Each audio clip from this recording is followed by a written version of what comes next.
มา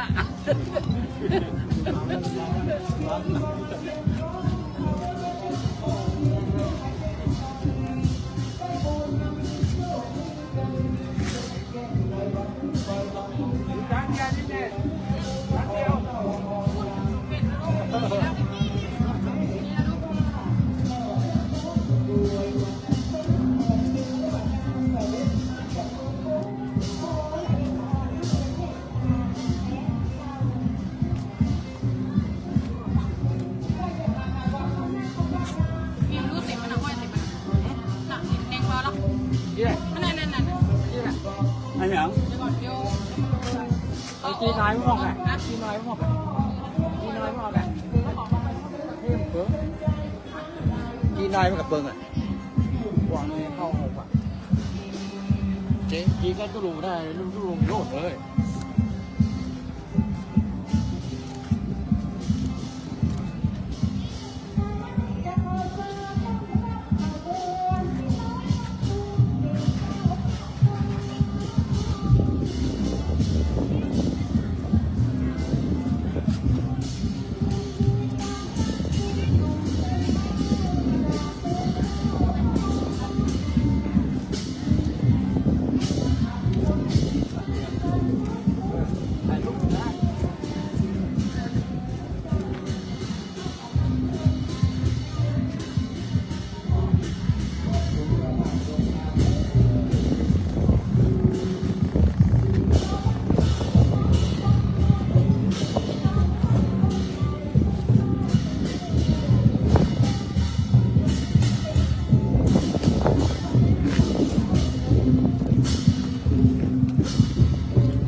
นฝากเด้อ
ก่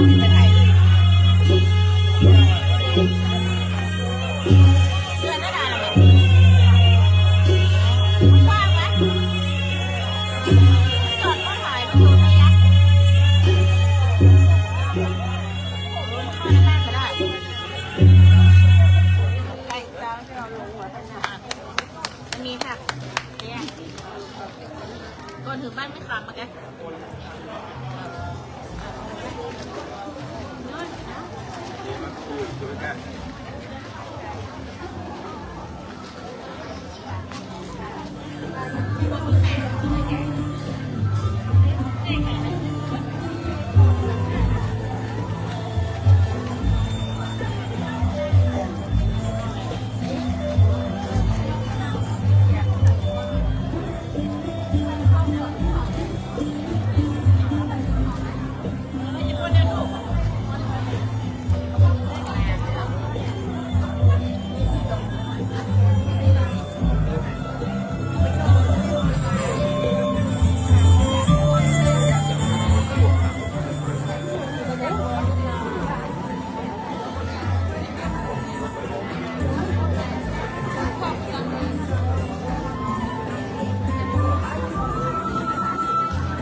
งมายืนโกย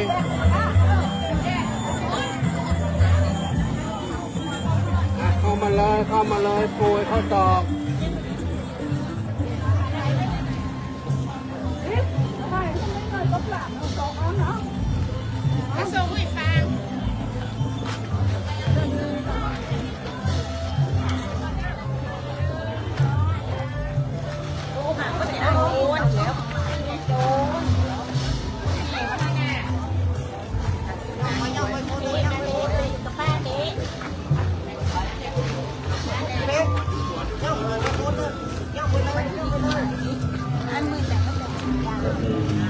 ขณะนี้ก็ได้เชิญสัญญาปักพัดยศ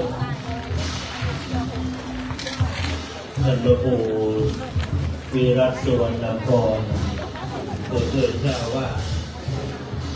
ระวังข้อกัน วัดล่ากับในอันเชิญเข้าสู่ในสาราในการนี้ถือว่าความเพิ่มปีติยินดีของคณะศรัทธาสาธุชนยังโตโมติยังโมเดสัพพยังนังนันติวันโนยิมันโตติเกโยนิเกนังสุใจนะมังนาบาลาตินาบาลาติสิเสมัง เดี๋ยวทำมางูยืนนี่โอ้ทำมางูยืนนี่โปย สุนังกัจจังสุมังกัจจังสุมังกัจจังสุมันโตจะโตสุโมโหตุตัมมามันจะริโสปัญญาปินังกัจจังตัมมังวัจจะตัมมังกัจจังปินังกัจจังปินังกัจโต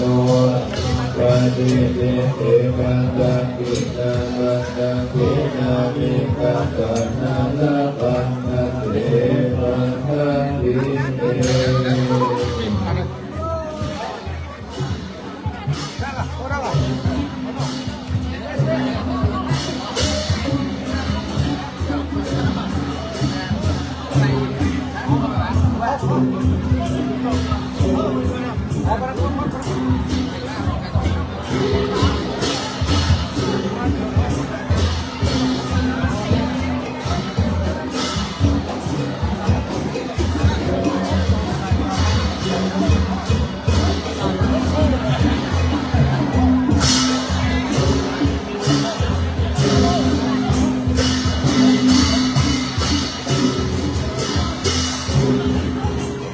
ข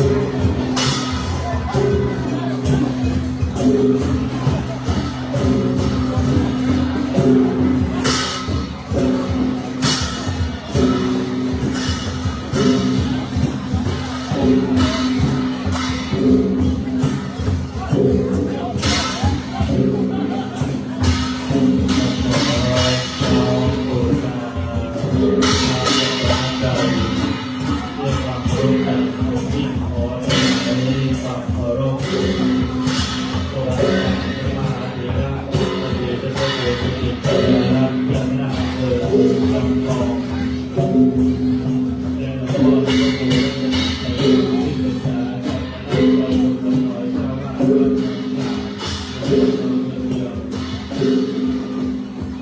และพระโพธิเราเจ้าว่าวัดเดียวพระมหาเถระพระเถระ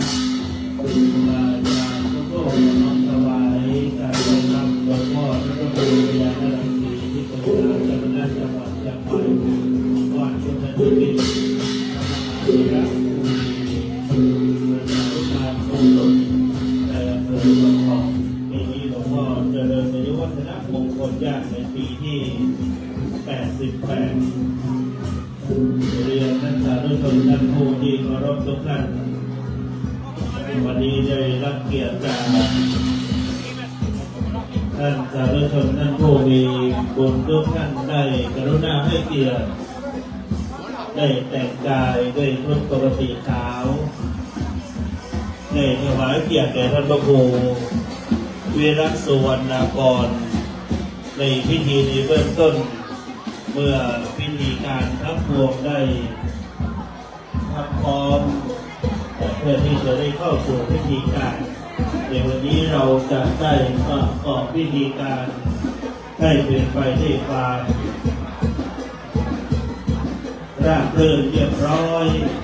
ทุกท่านถือว่าวันนี้เดินทางมาร่วมแสดงความ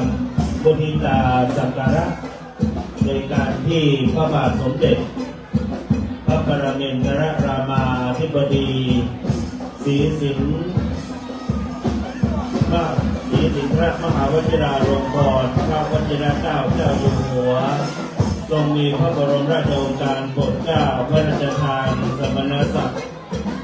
พระครูสัญญาบัตรให้แก่ท่านพระอาจารย์สุวรรณสุวรรณโนผู้ช่วยเจ้าวาดวัดบ้านแปะตำบลบ้านแปะอำเภอจอมทองจังหวัดเชียงใหม่เป็นพระครูสัญญาบัตรผู้ช่วยเจ้าวาดวัดบ้านในราชนามที่พระครูวิรัตสุวรรณากร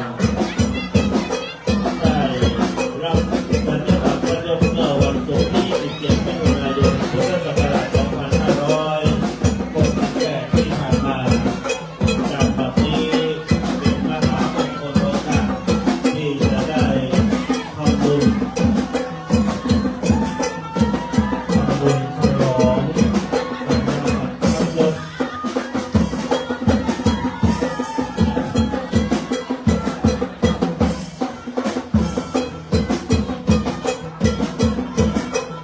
ได้ทำบุญฉลองสัญญาบัตรรับยศถวายท่านพระครูท่านปลื้มปรีติในบุญในกองบุญกองกุศลมีหลวงพ่อท่านพระครูสุจิตปัญญารัตน์ช่วยสนับสนุนให้ได้สัญญาบัตรในครั้งนี้ถือว่าเป็นรุ่นพิเศษท่านพระครูเป็นรุ่นพิเศษ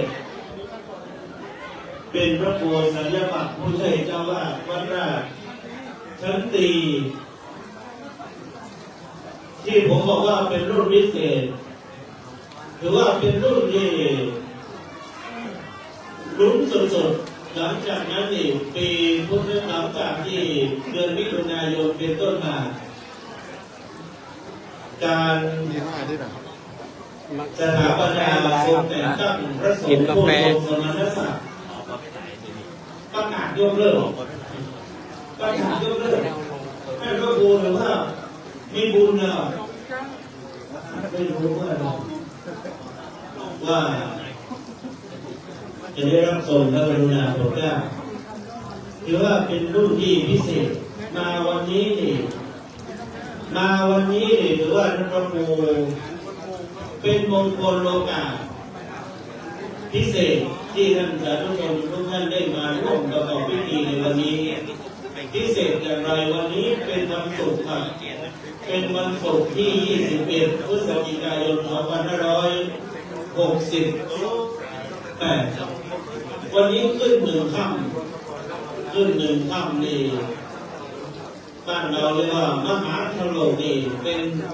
ช้างแก้วสู่หงคำวันนี้เป็นวันดียังไม่พอเลยเป็นวันนันทาดิถีขึ้นหนึ่งค่ำตรงกับวันศุกร์ชื่อว่านันทาดิถีเลิกนี้หายากวันนี้หายากและเป็นราชาโชคเป็นราชาโชคเป็นอมฤตโชควันนี้เสี่ยงโชคดีในตำนานของเมืองบอกว่าวันนี้ซื้อหวยแล้วจะถูกหวยว่าอย่างนั้นวันนี้ดีราชาโชคเสียโชคเป็นวันดีเป็นวันวงชัยแล้วก็เป็นวันอาทิตย์ดีวันนี้ทำบุญฉลองสมณศักดิ์ทำบุญยศวันนี้จะปรากฏไก่วันนี้ทำบุญอยู่ว่าท่านพระครูท่านบอกว่าต้องเลิศงามยามต้องดีราชนามที่ปรากฏว่าท่านพระครูวิรัตสุวรรณกรเป็นผู้ที่ก่อเกิดแห่งความดีคือทองผู้ไม่มีมลทินผู้ปราศจากมลทินท่านพระครูผู้ปราศจากมลทินเป็นบ่อเกิดแห่งความดีคือทองเพราะราชนามที่ท่านพระครูปรากฏเป็นเกียรติยศให้เราได้ทราบว่าท่านพระครูวิรัตสุวรรณกรและองค์พลนามของท่านพระครูคือสุวรรณสมณะฉายาว่าสุวรรณโนสุวรรณะก็แปลว่าทองวันนี้มาสามทองคือพระครูวิรัตสุวรรณกรก็บอกเกิดแห่งความดีคือทองชื่อมงคลนามก็เป็นมงคลว่าทองสมณะฉายาก็แปลว่าทองวันนี้ถือว่ามาร่วมโพธิตาสักการะจึงขออนุญาตนำเรียนเพื่อความพักพร้อมทุกท่านว่าท่านพระครูนั้นมีความวิริยะอุตสาหะนับตั้งแต่ปีพุทธศักราช 2547 ท่านพระครูวิรัตสุวรรณกรหลวงพ่อท่านพระครูประยุทธ์ขันติคุณหลวงพ่อท่านพระครูรัตนชัยธรรมแล้วก็หลวงพ่อท่านพระครูวัดท่าข้ามเดินทางไปศึกษาที่มหาวิทยาลัยมหาจุฬาลงกรณ์ในรุ่นนั้นเป็นรุ่น 54 ครับเป็นรุ่น 54 ท่านพระครูเรียนภาคพิเศษการศึกษาเราเรียนพระสงฆ์เมื่อ 20 ปีที่แล้ว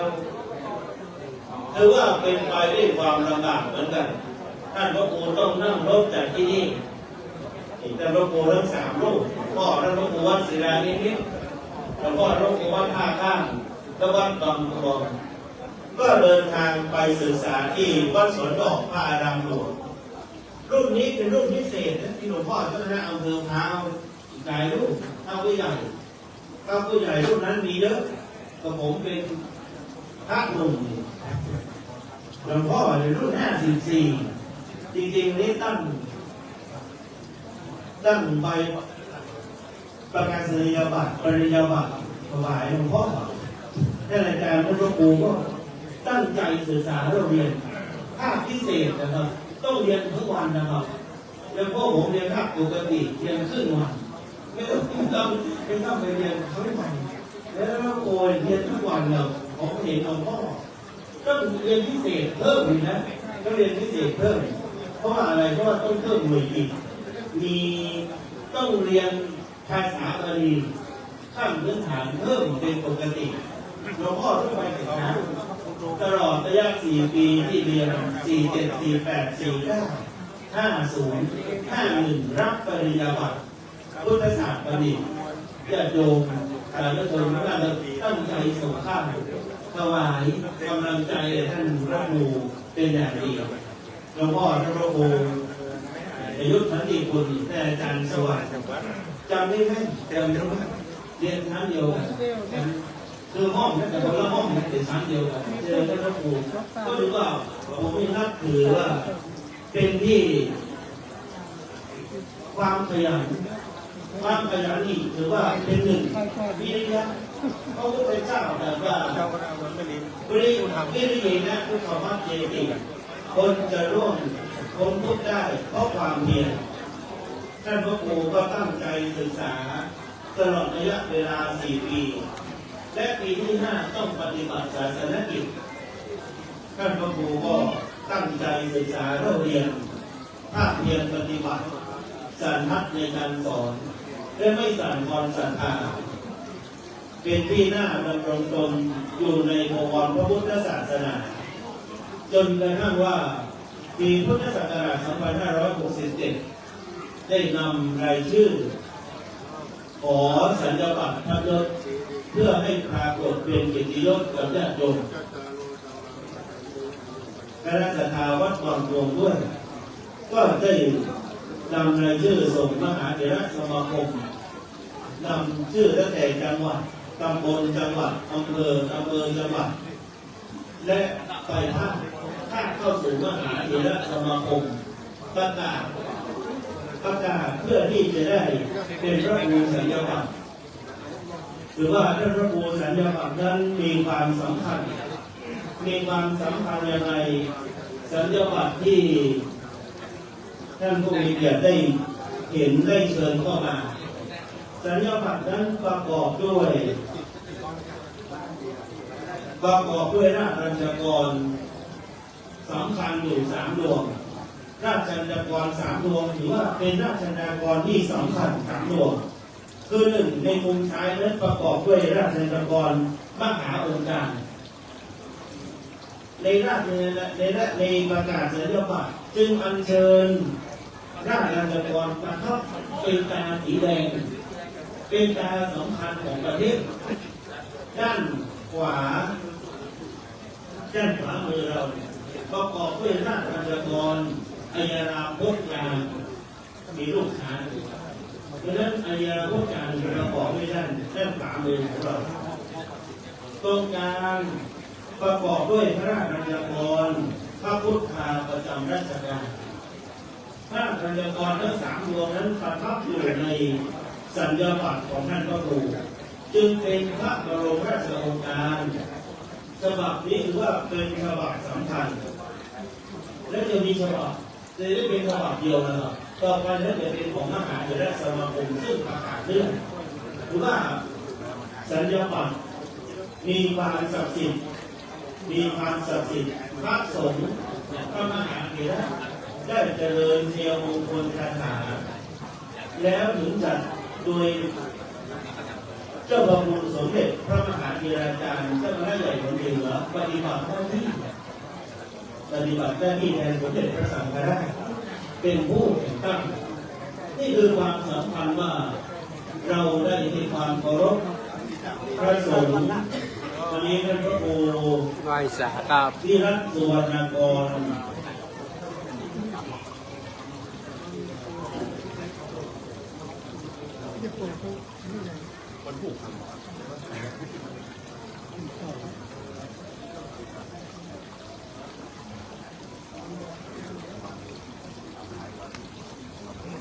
ในการวันนี้ท่านพระครูได้ตั้งใจว่าการบำเพ็ญกองบุญกองกุศลเพื่อให้เป็นไปทำไมว่าเมื่อได้ยศแล้วได้สัญญาบัตรพระยศต้องทำบุญครั้งหนึ่งนั้นท่านผู้ใหญ่ท่านหนึ่งท่านได้ตำแหน่งใหม่ท่านก็ทำบุญตักบาตรทำบุญตักบาตรทุกวันสวดมนต์ภาวนาอยู่ทุกวันสวดมนต์เช้าสวดมนต์ก่อนนอนก็สวดมนต์ท่านก็สวดมนต์เรียกว่าบุญที่เราสั่งสมมา ได้ใช้กับการติดยศตำแหน่งบุญที่สั่งสมมาใช้ในการติดยศติดตำแหน่งได้ตำแหน่งนะท่านผู้ใหญ่ท่านนี้ท่านก็ตรวจมนต์ทุกเย็นครับตรวจมนต์ทุกเย็นในขณะนั้นเนี่ยเราไม่รู้ว่าเราอยู่ในที่สว่างเป็นโจรอยู่ในที่มืดโจรอยู่ในที่มืดขณะที่ท่านก้มกราบพระนะครับวิถีกระสุนครับวิถีกระสุนเนี่ยเฉียวท่านไปครับไม่เป็นอันตรายเพราะอานิสงส์ของการสวดมนต์การทำบุญครับนักเรียนได้ทำบุญเองท่านองค์นั้นฉะนั้นทำไมว่าได้ยศแล้วทำบุญฉลองไม่ได้ฉลองแต่ว่าทำบุญเพิ่มเติมบุญที่เราได้สั่งสมมาวันนี้เป็นการได้ทำบุญฉลองสมณศักดิ์พักยศให้เป็นที่ปรากฏดังนั้นเมื่อได้ระลึกนึกถึงคุณงามความดีท่านพระครูก็ตั้งใจได้ทำบุญว่าครั้งหนึ่งนั้นได้เป็นครั้งแรกเป็นสัญญาบัตรที่สำคัญที่ได้กล่าวว่ามีพระราชบัญญัติถึง3 ดวงประทับชื่อเป็นราชบัญญัติหนังสือประจำแผ่นดินนะครับถ้าเคยเกี่ยวข้องกับแผ่นดินราชบัญญัติทั้ง3 ดวงจะประทับให้ความสำคัญ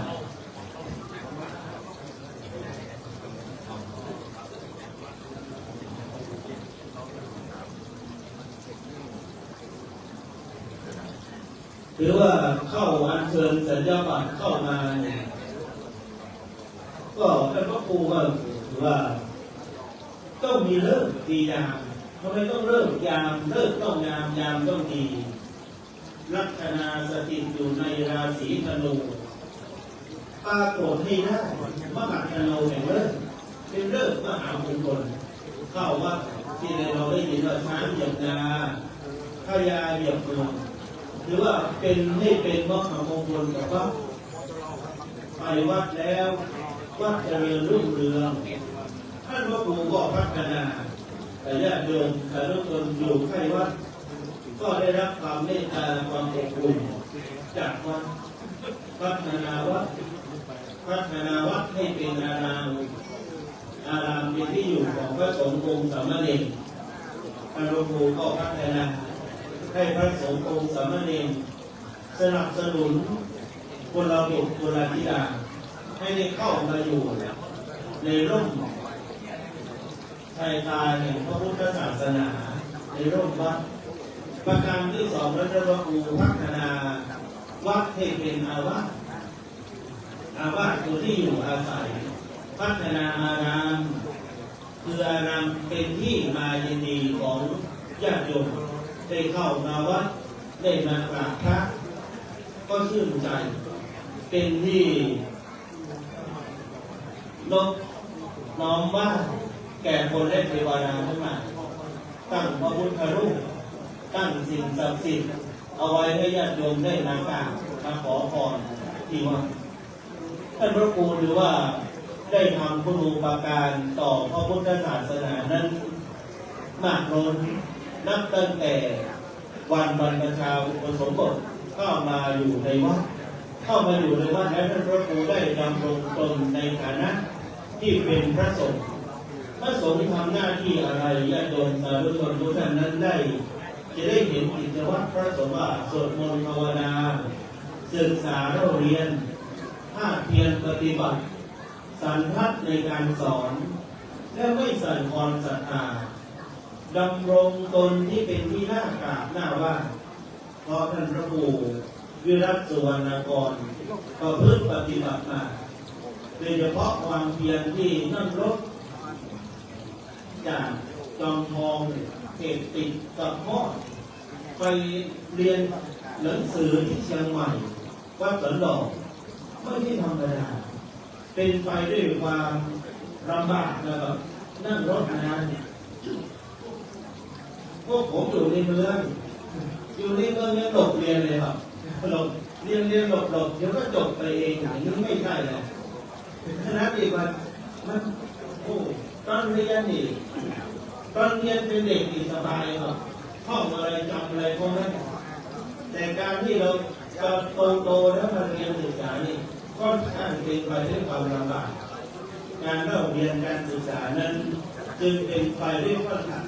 ข้างลำบากท่านพระครูจะ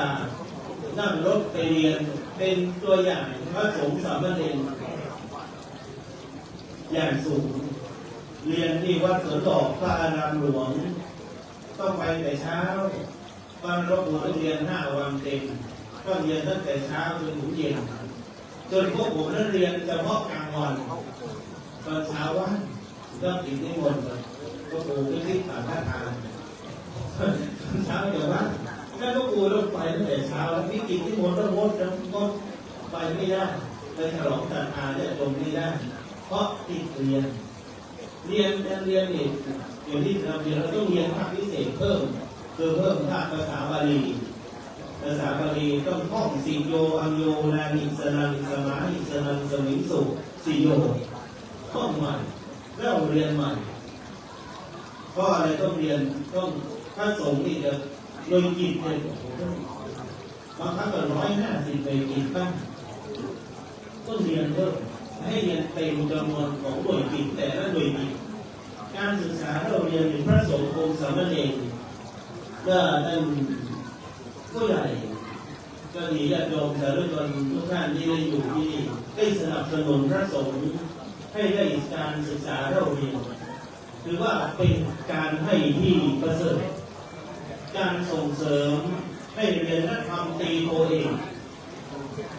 ส่งเสริมซื้อหนังสือและวัดโอวาทให้ทุกกะเรื่องวัน2ทำมีคุณภาพ2 อย่างสติความระลึกได้2 สัมปชัญญะความรู้ตัวอย่างนี้เป็นต้นสิ่งเหล่านี้พระสงฆ์องค์สามเณรศึกษาเราเรียนแล้ว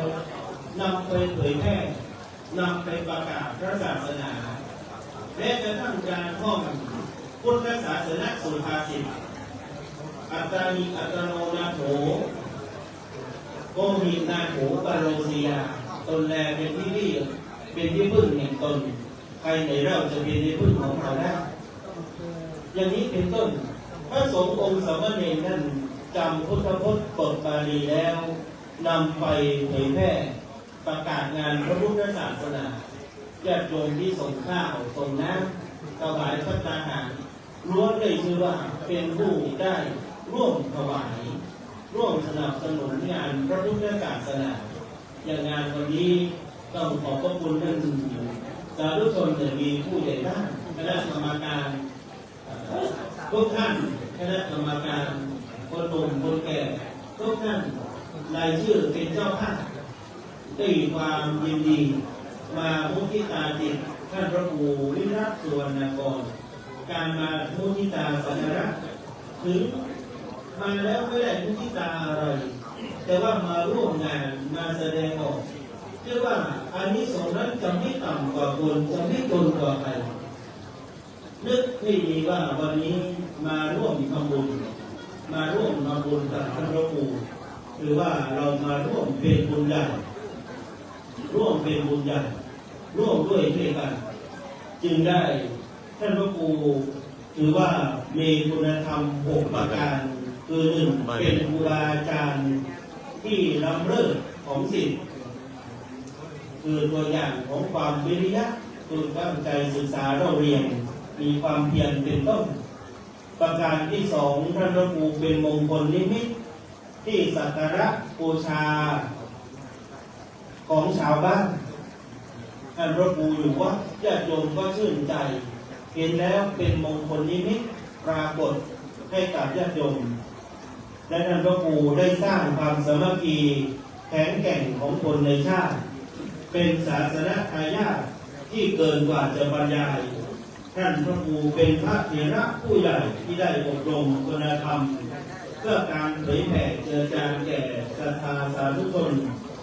ท่านพระครูเป็นบุคคลเป็นพระผู้วางเป็นอภิปูชนียบุคคลคือเป็นที่สักการะบูชาปัจจุบันพิธีการทั้งปวงจะได้บังเกิดขึ้นณการณบัดนี้ ขอกราบอาราธนาท่านพระครูวิรัตสุวรรณกรได้ตั้งจิตอธิษฐานจุดธูปเทียนบูชาพระรัตนตรัยณเบื้องหน้าพระพุทธปฏิมาประธานขอกราบนิมนต์ครับ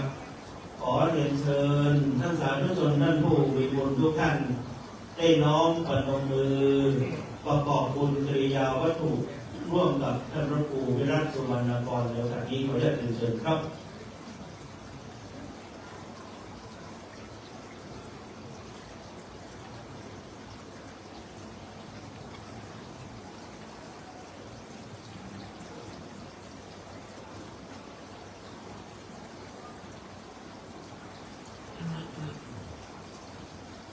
เรื่องในการที่ท่านพระครูวิรัตสุวรรณกรจะได้เข้าถวายสักการะแด่ท่านพระครูอินทยานรังสีที่ปรึกษาเจ้าคณะจังหวัดเชียงใหม่เจ้าอาวาสวัดพุทธนิมิตรพระมหาเถระผู้เมตตานะครับในการที่จะเข้าน้อมถวายมุทิตาสักการะญาติโยมน้อมประนมมือมุทิตาสักการะเป็นคำอันคอยยินดีและน่าอนุโมทนาในที่น้อมสักการะหลวงพ่อพระหลวงปู่รัตนชัยธรรมที่ปรึกษาเจ้าคณะตำบลหนองหอยเจ้าวาดวัดเมืองสังหรือว่าพ่อพระหลวงปู่ผลงานหลวงพ่อพระหลวงปู่รวบรวมประวัติเจ้าคณะอำเภอเมืองเชียงใหม่เป็นที่น่าศึกษาเป็นที่น่าอ่านหลวงพ่อมีผลงานปรากฏพ่อพระครูรัตนชัยธรรมเป็นพระอุปชาในตำบลหนองหอยเป็นสาธมิกผู้เรียนร่วมกันนะครับและหลังจากนี้ท่านพระครูวิรัตสุวรรณกรจะน้อมถวายมุทิตาสักการะหลวงพ่อเจ้าคณะอำเภอท่านพระครูสุจิตปัญญารัตน์เจ้าคณะอำเภอจอมทองผู้ส่งเสริมสนับสนุนของอาจารย์เกื้อกูลในการทั้งปวงนะครับ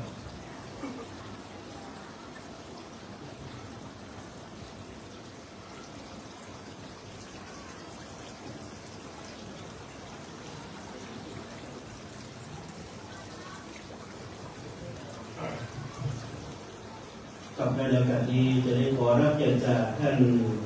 สจ.ยงยุทธยาวิชัยท่านสมาชิกองค์การบริหารส่วนจังหวัดเชียงใหม่ได้ขันจิตจุดเทียนในเล่มที่1ครับขออนุญาตเป็นเชิญครับกับเล่มที่2ขอได้รับเกียรติจากท่านนายกพันศักดิ์แก้วสุดใจนายกองค์การบริหารส่วนตำบลเทศบาลบ้านไก่นะครับขออนุญาตเล่มที่3ขออนุญาตเชิญท่านกำนันอนันต์ แสงคำพ่อกำนันขออนุญาตเรียนเชิญที่หาที่จุดเด่นนะครับเรียนเชิญท่าน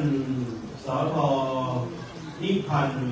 แดงปัญญาประธานสภาครับขออนุญาตเรียนเชิญครับขออนุญาตเรียนเชิญท่านรองสุรกิจคุณธาท่านรองนายกองค์การบริหารองค์การเทศบาลนะครับขออนุญาตเรียนเชิญพ่อหลวงอำนวยสินทุผู้ใหญ่บ้านหมู่10ครับขออนุญาตเรียนเชิญท่านสท.โชชาติวงห่อรองประธานสภาครับทั้ง7ท่านได้อธิษฐานจิตจุดเทียนปฐมมหามงคลทุติยมหามงคลและตติยมหามงคลตลอดทั้ง7เล่มตั้งจิตอธิษฐานครับตอนนี้น้อมบูชาในการทั้งปวงนี้อากิปุตตังมุขายยัญญาสาวิติชันทโสมุขังราชามุขังมนุษย์สานังการบูชาไฟนั้นเป็นยานกิจเบื้องต้นที่จะเริ่มประกอบพิธีการประกวดจึงได้รับเกียรติจากท่านสจ.ยงยุทธยาวิชัยและท่านนายกพันศักดิ์แก้วสุใจท่านกำนันอนันต์ แสงคำท่านสท.นิพันธ์แดงปัญญาท่านรองสุรกิจคุณธาพ่อหลวงอำนวยสินทุและท่านสท.โชชาติพ่อเสมือนว่าเป็นตัวแทนของเราทุกคนทุกท่านที่เดินทางมาร่วมในการพิธีนี้นะครับ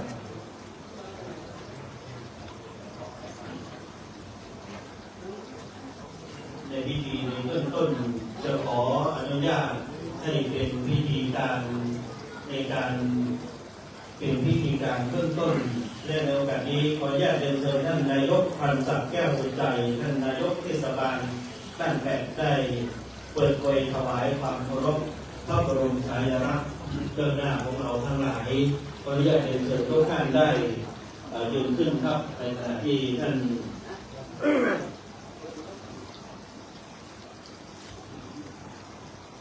จะได้เปิดเผยถวายความเคารพถวายความเคารพพระบรมฉายาลักษณ์พระบาทสมเด็จพระวชิรเกล้าเจ้าอยู่หัวทั้งหมดต้อง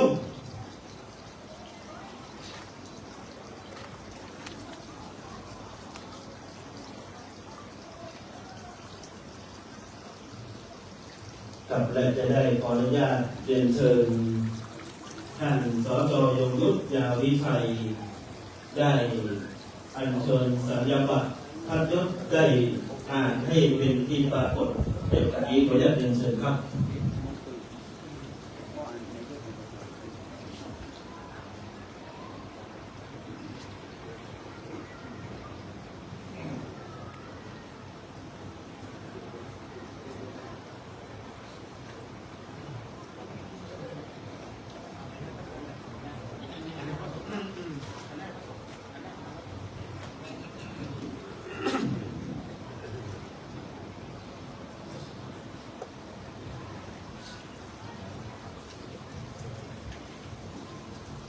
พระบาทสมเด็จ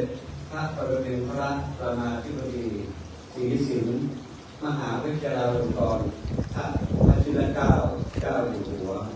มีพระบรมราชโองการโปรดเกล้าให้พระสุวรรณวัดบ้านแปดจังหวัดเชียงใหม่เป็นพระครูวิรัตสุวรรณากรขอพระคุณจงเป็นธุระ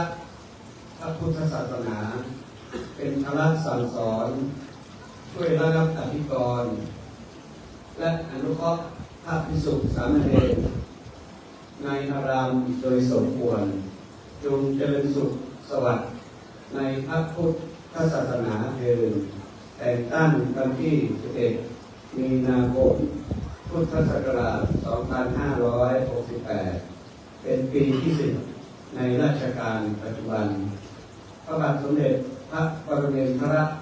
รามาธิบดีศรีสินธ์มหาวชิราลงกรณ์พระวชิรเกล้าเจ้าอยู่หัวยันตุโพธิยาโพ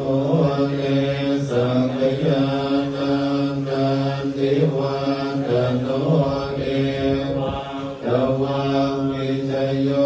โคหินยาสุจยมังคะเลอปราจิตปันลังเกสิปัตวิโมคะเลอภิเสเกสัมภพุทธนานังปันโตปะโมทนิสุนังกาลังสุมังกลังสุภภังสุโหตินังสุขันโตสุโมโตจะสุเยพระมจาริสุปันดากินังกายกรรมังวาจากรรมังปันดากินังปันดากินังมโนกรรมังปฏิติเตมดังปันดากินามิกตวันนรปันดาเทปันดากิเนสมเด็จพระบรมมหาบพิตรทรงสถิตเป็นมิ่งขวัญชาวสยามทรงเชิดชูพุทธศาสตร์ประกาศนามพวกเอกคามเทิดองค์พระทรงชัยการมงคลเฉลิมพระชนมพรรษา 28 กรกฎาคมมหาสมัยทรงยกยอพระสงฆ์ผู้ทรงไตรจารึกไว้ในแผ่นดินถิ่นพระธรรมพระราชทานสัญญาบัตรสมณศักดิ์ให้ประจักษ์ชาวพุทธพิสุทธิ์รัมรับภาระธุระใหญ่นี้ได้ชี้นำเผยแพร่ธรรมส่องอำไพให้โรคยนต์ ท่านพระอาจารย์สุวรรณโนพระสงฆ์ศรีบุรพาสัทธารนเป็นพระครูวิรัตสุวรรณกรสาธุชนน้อมวันทาสาธุการบัดนี้พิธีการทั้งปวงขออนุญาตเรียนเชิญทุกท่านได้นั่งลงครับและขออนุญาตเรียนเชิญพ่อกำนันอนันต์แสงคำครับได้น้อมถวายประเคนทานขอศีลในแบบนี้ขออนุญาตเรียนเชิญครับพ่อกำนันหรือว่าได้ดูแลทุกหมู่บ้านได้น้อมถวายประเคนทานขอศีลนี้ครับเราจะได้น้อมเข้าสู่พิธีการที่ทั้งปวงนะครับในแบบนี้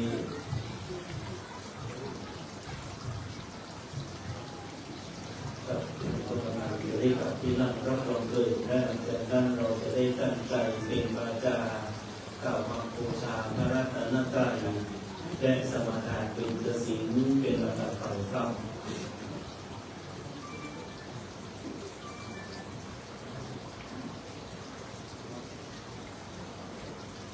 อิมินาสการเรนะตังพุทธังอภิปุจายามะอิมินาสการเรนะตังธัมมังอภิปุจายามะอิมินาสการเรนะตังสังฆังอภิปุจายามะอะระหังสัมมาสัมพุทโธภควาพุทธังภวันตังอภิวาเทมิสวากขาโตภควตาธัมโมธัมมังนัมมัสสามิสุปฏิปันโนภควโตสาวกสังโฆสังฆังนะมามิตั้งแต่สมาทานวิตสิสุขครับมะยังพันเตติสารเนนะสังฆปัญจศีรานิยาจามะตุติยัมปิมะยังพันเตติสารเนนะสังฆปัญจนานิยาจามะตติยัมปิมะยังพันเตสารเนนะสังฆปัญจศีรานิยาจามะนะโมตัสสะภะคะวะโตอะระหะโตสัมมาสัมพุทธัสสะนะโมตัสสะภะคะวะโตอะระหะโตสัมมาสัมพุทธัสสะนะโมตัสสะภะคะวะโตอะระหะโตสัมมาสัมพุทธัสสะ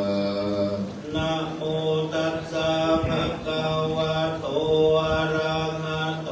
สัมมาสัมพุทธัสสะนะโมตัสสะภะคะวะโตอะระหะโตสัมมาสัมพุทธัสสะนะโมตัสสะภะคะวะโตอะระหะโตสัมมาสัมพุทธัสสะสรณังกัจฉามิ พุทธังสรณังกัจฉามิ สรณังกัจฉามิ ธัมมังสรณังกัจฉา สัง มิ ฆังสรณังกัจฉามิ สังฆังสรณังกัจฉามิ ตุติยัมปิพุทธังสรณังกัจฉามิ ตุติยัมปิพุทธังสรณังกัจฉา ตุ มิ ติยัมปิธัมมังสรณังกัจฉามิ ตุติยัมปิธัมมังสรณังกัจฉามิ ตุติยัมปิสังฆังสรณังกัจฉามิ ตุติยัมปิสังฆังสรณังกัจฉามิ ตติยัมปิพุทธังสรณังกัจฉามิ ตติยัมปิพุท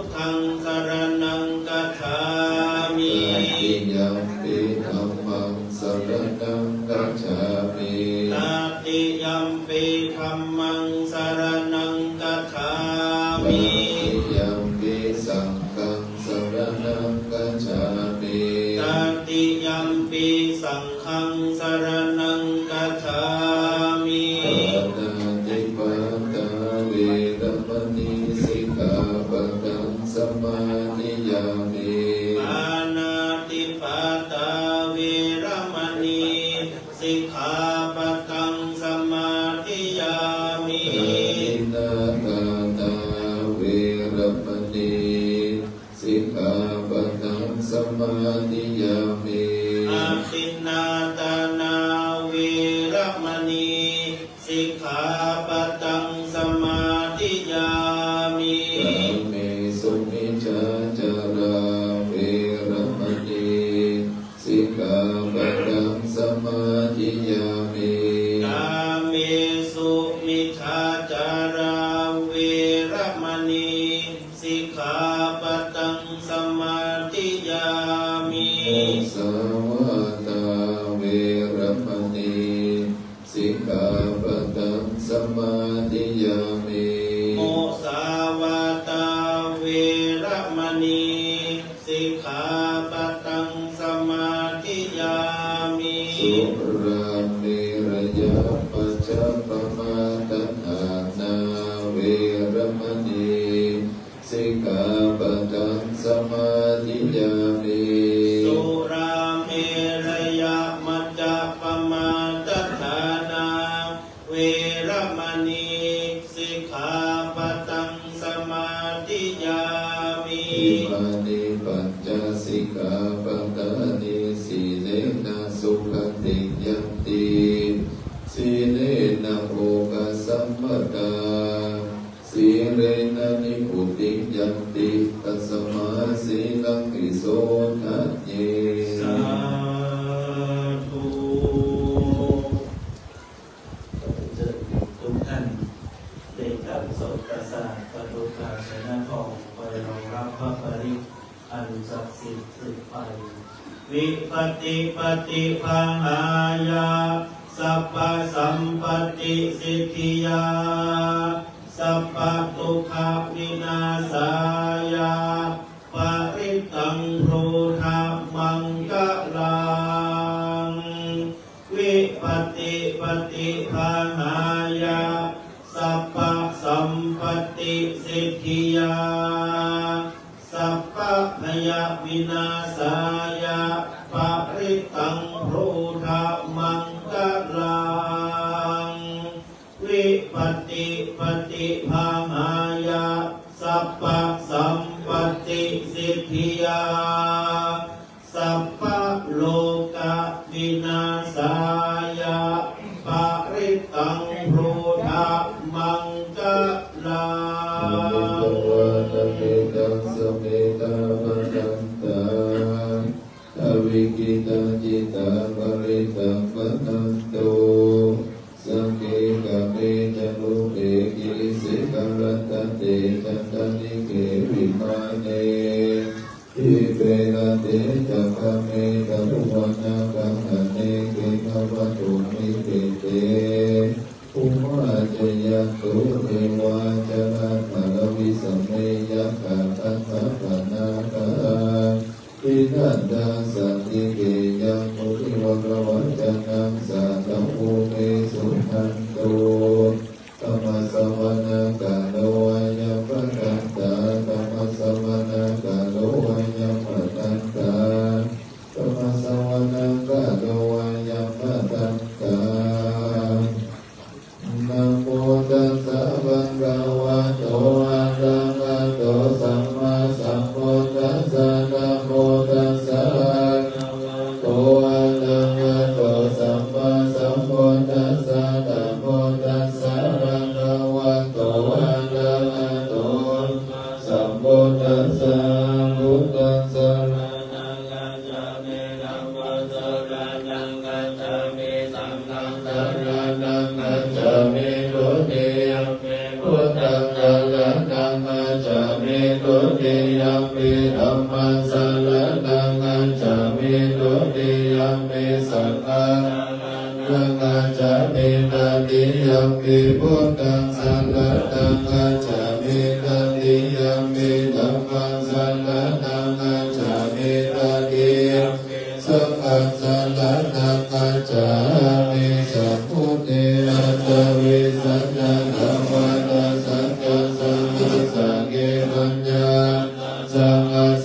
ตินามามิสิลาสาหันติสังฆมัญญาสังฆัญญานาเรนะธัมมาธัมมะกัลลาโนภาเวนะหัตถะสัมเมโอปันตเวอะเนกะอันตนายังปิวินาสันโตอาเสสัพพุเนปัญญาปัญญาปัญญาจันโตวิสันติสัมมาสังเกตัสสะสันนันตัมมาสันตินามาเมเสตัมมาเกตัมมัมปัญญาสัมปัญญานาเนนานามาเมหันนามังคะลาโตภะเวนะหัตถะสัมเมโอมาตันติกาอันตันตายาปิวินาสันโตอาสิตันโตสัมโพเทนะโวตลาสันเนหันนะจันตะเนสัสสังอาสเกวิสันติสัมมาสันตินะมามิสิลาสะหันติสันตัมมัญญาสัมปัญญาดาเรนะกัลลาโนภาเวนะหัตถะสัมเมอุปันตเวหันเนกะหัตถะปิวินัสสันโตอาสิสัตโตเอวัมเมสุตังเอกังสัมมายังภะคะวะภะละนาสิยังวิงัสติอิสิเนมิกันดาเยตัตระโภภะคะวะปัญญาวังกิเยภิกขุอัปปันเตสินาเวเมภิกขเวอัตถะปะปะนานาเสวิตัมมโยจะยังนามิสุกัมมาสุกันเนกาโนโยโกหิโนกัมโมมุตตันอานาลิโยอานานาสันนิโนโยจะยังอันดังกิลามาดาโนโยโกโดโกอานันอาดาดาสันติโตเอเตเนมิกาเวอุโกอันเดอนุภะคะมามัจจิมามาเดตาดังอันเดนังอภิสัมพุทธัจจะโภคะลานิยานังอะระติโหมาสัมปยามิสัมโพธิญาณิมานายัสสัมวันตันติกันตมัญญาสาวิกเวมัจจิมาบันติปัฏฐานันตังอะเดนะสัพพัญญาโคตรลาติอนังกาลเนโอมาสัมมาญาหามิญญาสัมโพนิพพานายาสัมวันตันติกันตมัญญาสาวิกเวมัจจิมาบันติปัฏฐานันตังอะเดนะ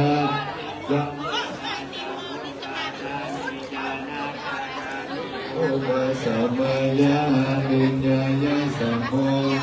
นิพพานายาสัมวันตันติยะเมวะหาริโยอันตังอิโกมะโกสยานิทัสสัมมานินิสัมมาสัมมาวัญญาสัมมากัมมันโตสัมมานามิโตสัมมา เลี้ยงอย่างตุ๊ปี้เลี้ยงอย่าง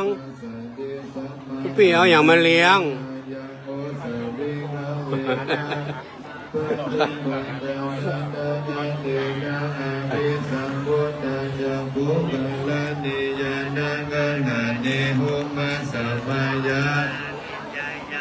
โกดายานิวานายาสังวันตติ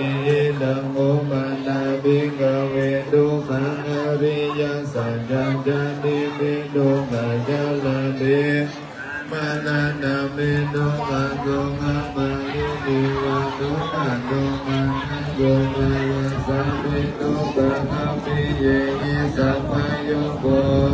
ปิเยหิวิมาโยโกโลโกยังมิจันตา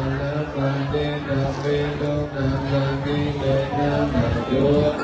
นังกังกัดุกะเอตะโกนะนะภิกขเวดุนะกังปุตตะโยอริยสัจจะยัญญัตนะโกโนภะเวนะนะติสันตะสังฆังนะสังฆังนิสังขิติสัยยะติตะตะภะตะตะภะวะตะภะวิภวะตะตะอินะโมภิกขเวดุงานิโรโตอริยสัจจังโยตัสสะเยวะตะนายะหะเสสะเวนิโร โตจังโมปันติติสังโฆพุทธิอนันตโยอิธัมโมปันนาภิกขเวทุอานิโรธกาลินิปันติอานิยสัจจังอายะมิวะการิโยอันตังอิโกมะโกตยะติตัสสัมมานิมิสัมมาสังฆโมสัมมาสัมมากัมมันโตจิโมธัมมาวายาโมสัมมาสัตติสัมมาสัมมานิดังดุขังอริยสัจจันติเมภิกขเวปุเกอันตันโตจะเดโสดามิจักขุงอุตตปฏิยาตาอุตตปฏิปัญจาอุตตปฏิวิจาอุตตปฏิอารมณ์อุตตปฏิตังโมปฏิตังดุขังอริยสัจจังปฏิจจยันติเมภิกขเวปุเปอันตันโตสุเดโสสุจังโกอุตตปฏิยาตาอุตตปฏิปัญจาอุตตปฏิวิจาวิหารโกนะปฏิตังโกปฏิตังตุขังอริยสัจจังปริจจตังติเมภิกขเวภุเปอนันโตสุเตโสสุจักโกโอนะปฏิยานะโอนะปฏิปัญจาอิอาโตโกโอนะปฏิตังตุขังสมุทัยโยอริยสัจจังติเมภิกขเวภุเปอนันโตสุเตโสธัมจังโกโอนะปฏิยานะโอนะปฏิปัญจาโอนะปฏิวิจาโอนะคาโรโกโอนะปฏิตังโอปฏิตังตุขังสัมพุทธโยอริยสัจจังปังคัปปติเมภิกขเวตันโตโสเจโสธัมเมโสจังโกโอนะปฏิญาณโอนะปฏิปัญญาโอนะปฏิวิจา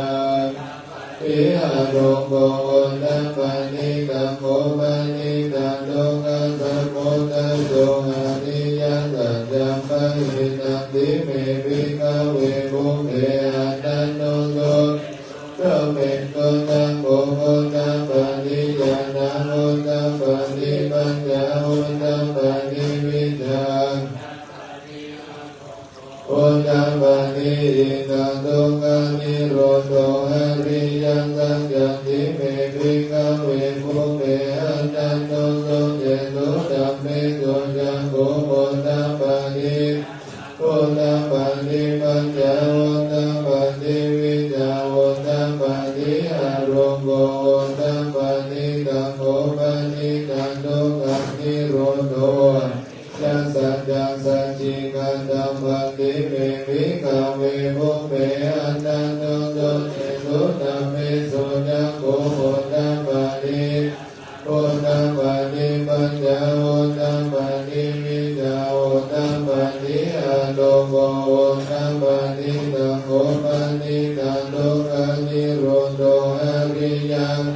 สัจจิตัสสติเมภิกขเวภุเปอนันโตโสเจโสธัมเมโสจังโกโอตังปฏิญาณโอตัง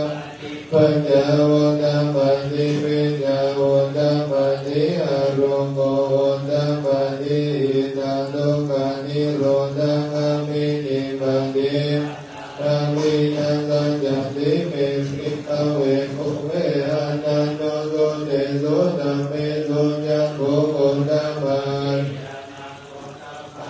ปัญญาโอตังปฏิวิจาโอตังปฏิอาโลโกโอตังปฏิตังโอปฏิตังตุขังนิโรธกามินีปัตตังอริยสัจจังภเวตังปฏิเมภิกขเวภุเปอนันโตโสเตโสธัมเมโสจังโกโอตังปฏิโอตังปฏิปัญญาโอตังปฏิวิจาโอตังปฏิอารมณ์โอตังปฏิตังโอปฏิตังตุขังนิโรธปฏิปันนาอริยสัจจังภวิตันติเมภิกขเวภุเปอนันโตสุเตโสธัมเมโส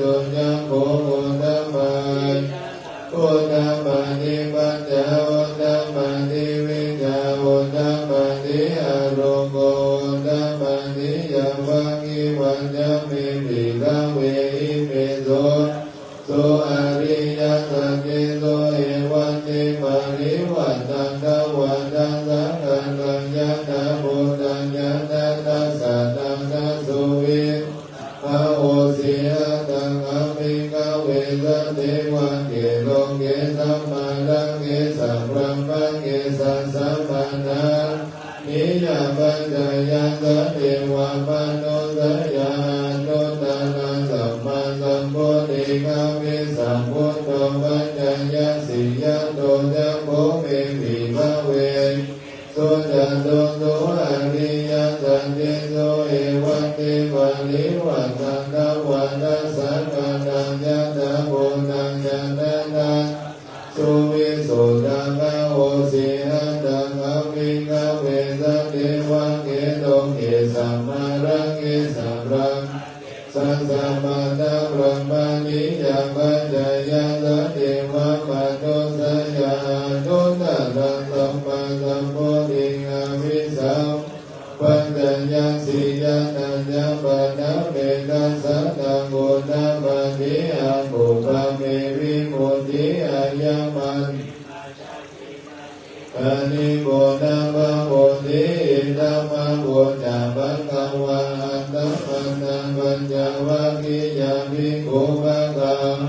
ปันติตังอภินันโตอิมัสสะเมจัมปนาวัยยังกันดานาสัมมิกัญญาปันเนอายะสัมมันโตโกนัญญาสาวินัญญาปิตาสัมมาจังโกโกตังปันติยังกินจิสัมโพธายะธัมมาสัพพันตันติโรตังธัมมัติภาวันติเนจัมมังควันตะธัมมัญญาปิภูมันสัตตมโนทเวโสเกตัมปะกวันตะมรณะสิยามิสิปันตานิมิขันธ์เยอนุตตะนะธัมมังภวันติตังอปันติวันติยังสัมปะเนนะวังรัมปะเนนะวันติเวนะวัมปะเนพระมุตตะวะเกนะจิวะโลกัสสะเมเตภูมิตังเทวันนังสันตังโสนัญญาโตมังหารังเทวะสันตมโนทเวโสจันโตมังหารังจิกานังเทวะนังสันตังโสจันตังวันติสาเทวะสันตังวันติสันตังเทวะนังสันตังโสกายมาเทวันสันตังมโนทเวโสยัมมานังเทสันตังโสตันโตตินะเทวันสันตังมโนทเวโสโตตินะนังเทวันนังสันตังโสกติมานังรันติเทวันสันตังมโนสังติมานังรันตินังเทวันนังสันตังโสนามังกังติเมนะวันสวัสดิเทวันสันตังมโนสังวะลานิเมนะวันสวัสดินังเทวันนังสันตังโสนารัมมังกายินะเทวันสันตังมโนสังเวโสเกตัมมังกวะตาภรณังวิสิปันตาเตเมกัตตะเยอนุตัสสะธัมมัญญะกัปปวันติตังกัปปติวันติยัสสะมะเนนะวะพระมะเนเทเวนะวะปะเนนะวะพระมุตะวะเกนะทิวะโลกัสสะเมติอิติขันติตังคะเนนะเนนะโมโหยังวะบัมมะโลกัสสันโตอะโมกัญญิอายัญญาณัสสะสัมมาสีโลกัสสันโตสังฆัมมิสัมภะกัมมิสัมภะเวทิอัมภะปะโนอะโลมาโตโลเกปันโตรังโอสิอาติกัมเมวะเทวะตังเทวะโตภะวังอันตังโอภะคะวะอุทานังอุทานปัญญสิวัตตังโมโกตัญโยอัญญสิวัตตังโมโกตัญโยมิติตังอายะสัมปันโตโกตัญญสันโกตัญโยตังเววัตตังปังอาโหสิติธัมมัญญะกัปปวันตันนัสสุตานิติตานะโมอะระหะโตสัมมาสัมพุทธัสสะมะเหสิโน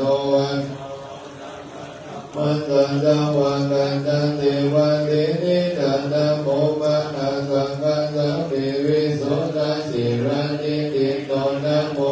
มัจจายารัตนะจายังสันตาโยกังนะโมมัจจติตันตะตันตะวันโตนะยังสัพพินะโมกะตัมปะปะเวนะวิกัญจตุปันตะวานะโมนุภะเวนะโสวัสดิโหตุสัมปันนะโมกะตันสะเตวิเดวิโภมิเตจังวาสิวัตจัปปะนันนะมณิตานัจจะสิวัตบุจังยะตังเอตัมมังคะตัมโมตัมมังปะติโนปะติสัมวันโตจะภูเมจังกันตะบุญญาตะอันตะสัมมาปะนิติตัมมังคะตัมโมตัมมังปัญจวินัยโยจังกุสิกิโตโลปะติตาจายาวัจจะหิตัมมังคะตัมโมตัมมังมัตตะปิโตปะพุทธังตังตังตังตังกังโมหันตังโกนาจักกัมมันตาหิตัมมังคะตัมโมตัมมังคะตัญญาตัมมัญญาติยัญญายันตะกันัญญาสังพันธวัจจานิกัมมานิตัมมังคะตัมโมตัมมังคะรัตติวิรัติปัมปะมัญญาปัญญาสัญญาโมอะปะมันโต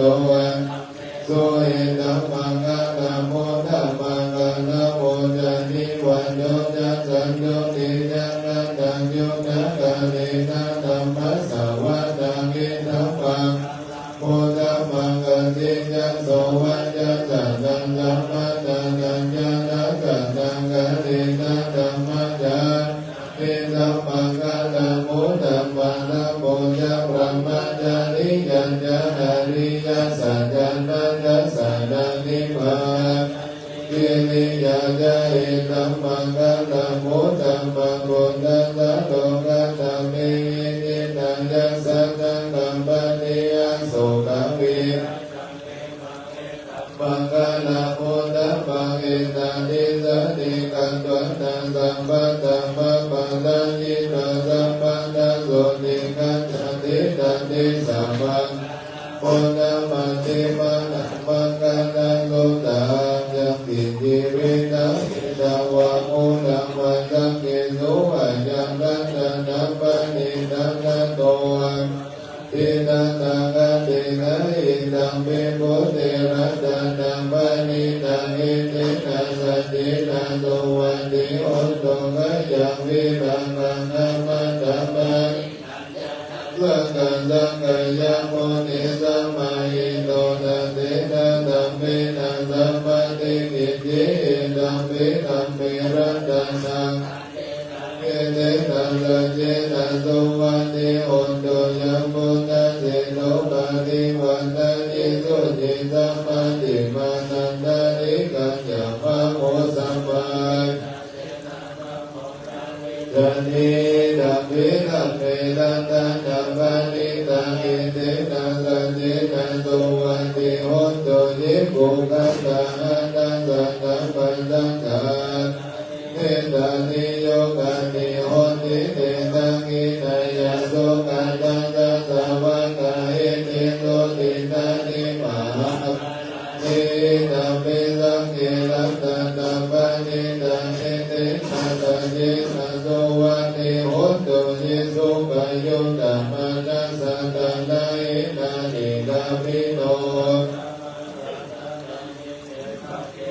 สังฆปัตตวิกังนะนัตตะโมทะนิโพธิปัญญมัตตาหิตัมปิสังเกนัตตังปะนิตังเอสัจเจนะโสวัตติโหตุกิตังปุรันตังตัปปะตังติสัพพะวะมินันตังยิตายะนิเกภวัตสัมมิเตกินะวิญญาณ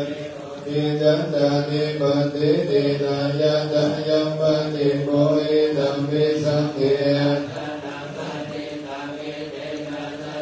นะโสวัตติโหตุยะติตังบุญานิสัมมากัตตานิโกมานิวายานิวะอันตานิเกตันนากัตตานิวะ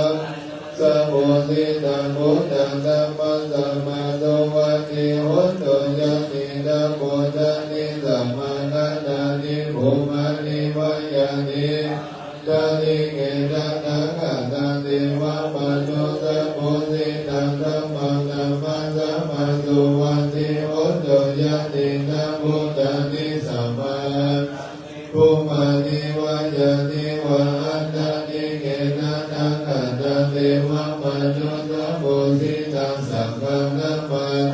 สุวันติโหตุรัตนังสุตา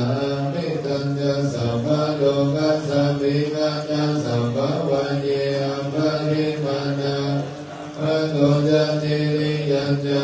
สัพพะตังอภินังอันสัพพะจันตินัญญานานิสิโนวัสยานุปยวังวิกัตถมิโกหิตังสัตติงาติตยะปัมมามิตังวิหันตังอิรัมมโหนิติจานุปะกัมมัสสิสัมมิตังสัมปันโนกัมมิสุวินัยยังเกนังนาอิจโตกัมมัสสยังปุนังเกกัรติยังเมตังสุตตังมุติกัญญังยังภูมาเอกัตตัญญังอาทิสัมปันโนกัญญวิปัสสันโสนังนังสัมมิอาทิสัมปันนังอันตวิปัสสันตยังตังกุณวิหารเดโกจิวัสสันติพระมานาวิตังกุสัมมาเอเมนะโมเดจัมมังการัยยันโตธัมมังโตพุทธังนะธัมมังโตโพธิญาณโมนาหิปัสโสปะนิสังกัตตะโมโนจัตตะเตสัตตาติโลเกสินะโกโตสัจจโสดยะโนทยะสัจเจนะกังคะปิสัจจกิติยามัสสุตังตังอวัจจิปะธัมมะปะทังสันติตะภูมะเกสิเตสัญญาปะธัมมะวัฏสัจจกิติยามังคังสัมมาสันติมังคะนามัจจตังสันติปัฏฐาวัจจตัมมะตังจานิคัตตัญญาตเวทัปปติกะมาสังฆสัตติคัตติมะยัมมะนะวัจจปิโตสังฆติสันนิโหจะกัมมัตตยันตัสสิเกสัจเจนะเมสะโมนะเตสัจจปารมิเตอัปปะมะโนพุทโธอัปปะมะโนธัมโมอัปปะมะโนสังโฆปะมะนะวันตานิสินิสัพพะเนวิจิกัตตะตะปะเดอุตตะนะเวสะนะโมโมจิกัตตะตะเมระทะกันตะเมปะสิตะปะสิกัมมันโนโพธานิโสหะนะโมตัสสะนะสัมมาสัมพุทธัสสะสิกันตะมะนิสังอิติปิโสภะคะวะอะระหะสัมมาสัมพุทโธวิจาสัมปันโนโลกะโตโลกะวิโตอะโนตัสโตโพธิสัตตัมมาสัพพันติสัตตะเทวะมนุสสะนังพุทโธภะคะวะติสวะกะโตภะคะธัมโมสัจจิวิโกอังคาริโกเอหิปัสสิโกปะนะหิโกปัญญตะเวเนวิโยหิติสุปฏิปันโนภะคะวะโตสาวกสังโฆโยปฏิปันโนภะคะวะโตสาวกสังโฆยายะปฏิภะคะวะโตสาวกสังโฆสัมมิทิปฏิปันโนภะคะวะโตสาวกสังโฆยะติตัญญัตตานิปุริปะนิอัตตะปุริสัพพุกนาเอสัมภะคะวะโตสาวกสังโฆอะโหนายโยภะโหนายโยทัพพิอัจฉริกะระนิโยโสตัสสะปุจจเกตังโลกัสสะติวังมุตังอัสสะภะเวเนเมนะตะพุทธังตังอิเม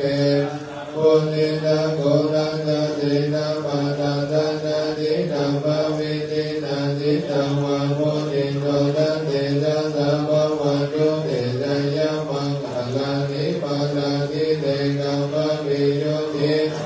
ปะลาเต โกตัมปะนาลาวะกัมปะกัมปะนานายังขังขันติโลนานาวิติตาจิตาวามุนิโนทัตเตภวันตุเตจยัมมังกาลานินังกังกิริกัจจวานังอาติมันตาวุตังตัมวังกิจังกัมปันตานิวาสุทังเมตตาโมเตกังวิติตันติตาวามุนิโตนัตเตจัสสังภวันโอเกตาคังกัมมันิอัตตังโลตาโลนันตตาวันติโยนะอิติปิสังฆะธรรมโตจิตาวามุนิโตตัตเตยัสสะภวันตุเตจยัมมังกาลานิกังวะตังกันธโมตะลังกิวังกัมปินิยังยะตุตะวันยะนันยะนะกัญญมัจเจตัตเตนะโสภวิตินาจิตาวามุนิโตตัตเตภวันตุเตจยัมมังกาลานิสัจจังวิหายมัจเจสัจจังกวันตังกิตุวันตังวิโตวิธัมมัตังอันติอัตตะพุทธังปัจจมัจเจสิตวะมุนิโตนัตเตจัสสัมภวันตุเตจยัมมังคลานินันโตปันนันตโมจักขังวิภูตังมหิติโกเตนะเตระโมจักเกนะธัมมานิโตปัตเตสัมวิติตันติตวะมุนิโตนัตเตจัสสัมภวันตุเตจยัมมังคลานิโตกังอนิติโกจักเกนะโสตันตหันตังบรมวิ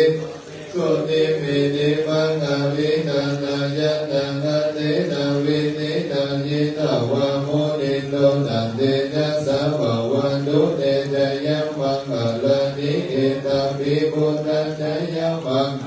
อัตตะกันตาโยวันจันโตตินะติเตสัรระเตมันตันติวิปัสสนิกังวิปิตานิจุปัตตวานิโมขังมายานาโรสัมปัญโยมะหาการุณิโกนาโดอิตายัสสัมปะปัญญินังกุเรภะบาลมิสัมปัปโนสัพโพ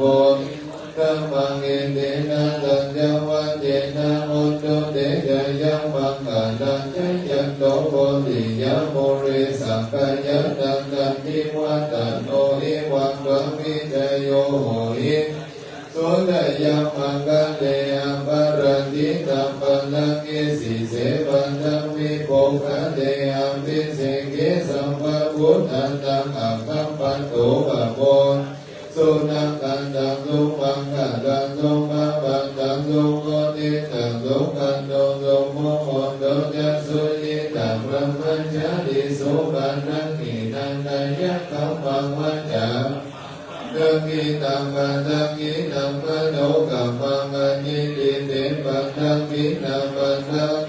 ติปันตังนัลละปันตังเตปันตังกิเตโสอัคคัลละโตโตกิโตวิรุณโภทัสสะสะเนอะโลโกสุ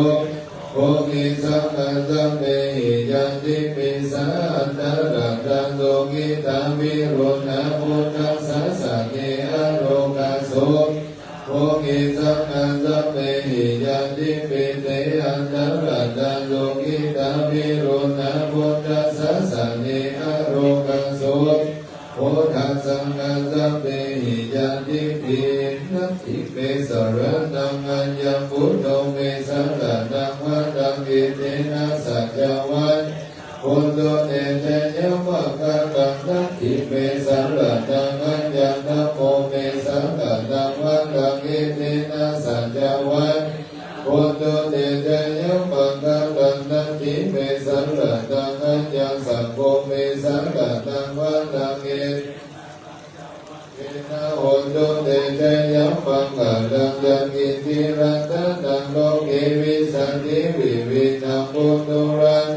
พุทธัสสะปันติกัสสะมาตุติภวันตุเตยังกิติรัตตังโลเกวิสันติวิวินังปุตุรังตังกัมมัสสะมันนัตถิตุติยังกิติรัตตังโลเกวิสันติวิวินังปุตุรั วันตันนังสังฆัสนันติตัสสัมมาโสติภาวันโตเตสิวิติติมันิเนโกจายะสิริมาหิติปุญญาอิตาโกจติกังกังตัมปัตตายานิวะกะตังตัมมัสสะภะคะวะโตอะระหะโตสัมมาสัมพุทธัสสะวะติสัมมาสัมพุทธิสังฆะกะตะตุภะเวนะอาสิตายานุภายัญจนะตุภะเวนะอัตถุทัสสะสังฆัมมังคะตะตุภะจัมปันนะตังสิยานุภะเวนะกิตุปันนะตุภะเวนะตัสสะปะระมิตะตุภะเวนะตัสสะอุปปะระมิตะตุภะ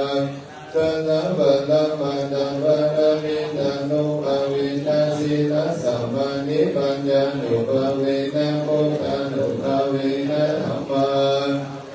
สัพพะนุภะเวนะเตจานุภะเวนะอิกานุภะเวนะกาลานุภะเวนะยายะธัมมานุภะเวนะจตุราสิเดสังอาสะธัมมังคัตตานุภะนวโรโกตาลาธัมมานุภะเวนะอัตถังกิกัมมังคานุภะเวนะอัตถสัมมาปัฏฐิยานุภะเวนะจาลปิญานันจตุสัจจญาณานุภะเวนะนัสสะปะนะญาณานุภะเวนะสัมปัญญุตญาณานุภะเวนะเมตตากรุณาโมโอเมกานุภะเวนะสัพพะปริตานุภะเวนะรัตนัตยะสรณานุภะเวนะตุยหังสัพพะโลกโสภวันตุคะโต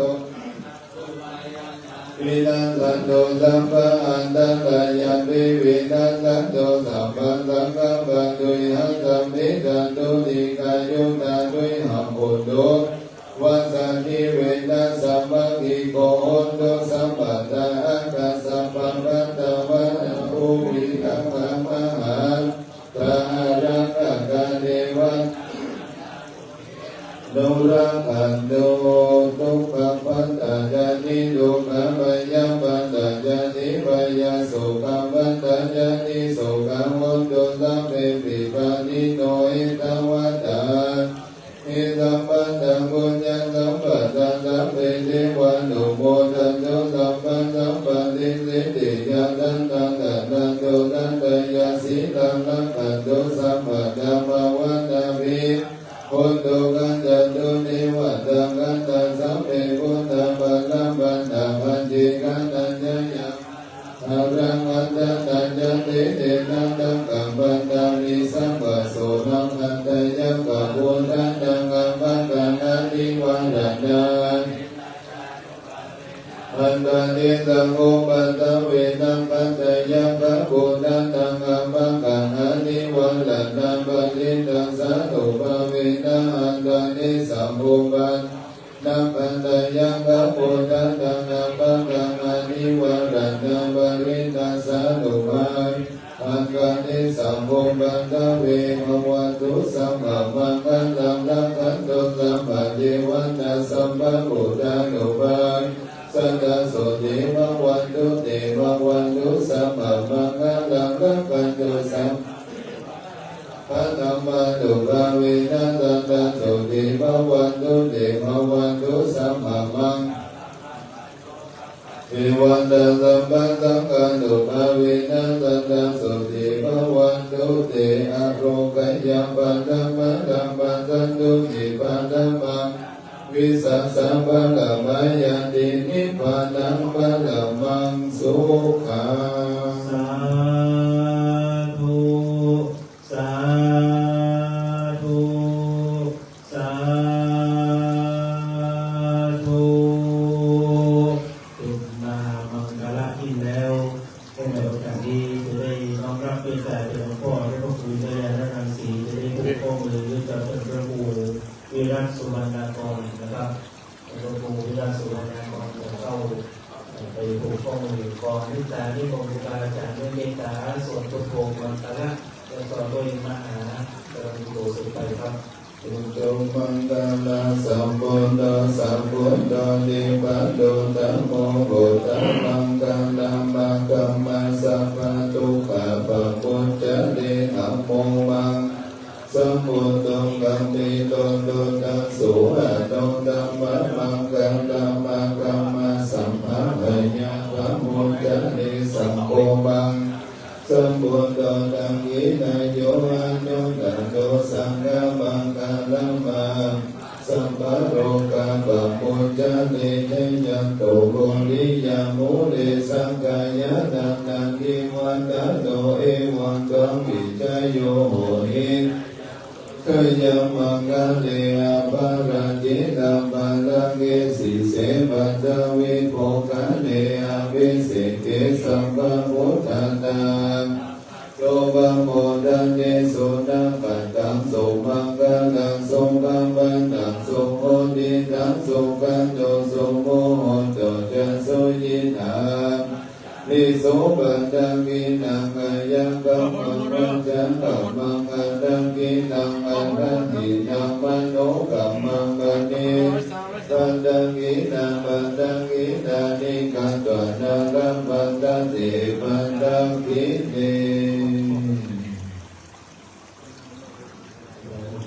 ก็ท่านพระครูรัตนเสถียรจะได้เมตตาผู้ข้อหนึ่งครับ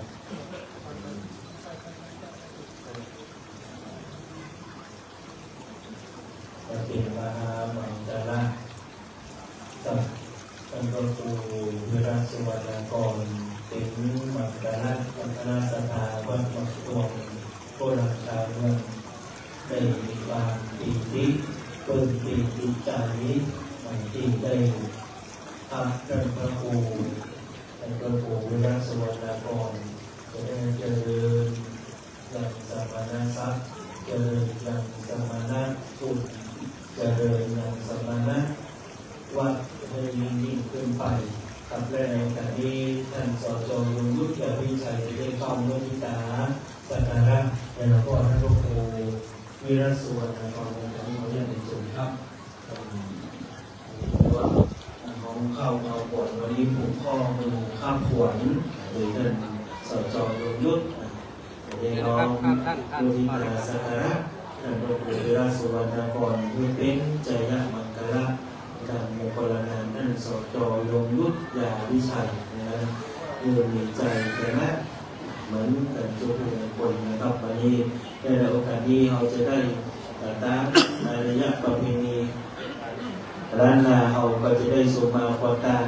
ได้กล่าวคำถวายการซึ่งไปในโอกาสนี้นะครับ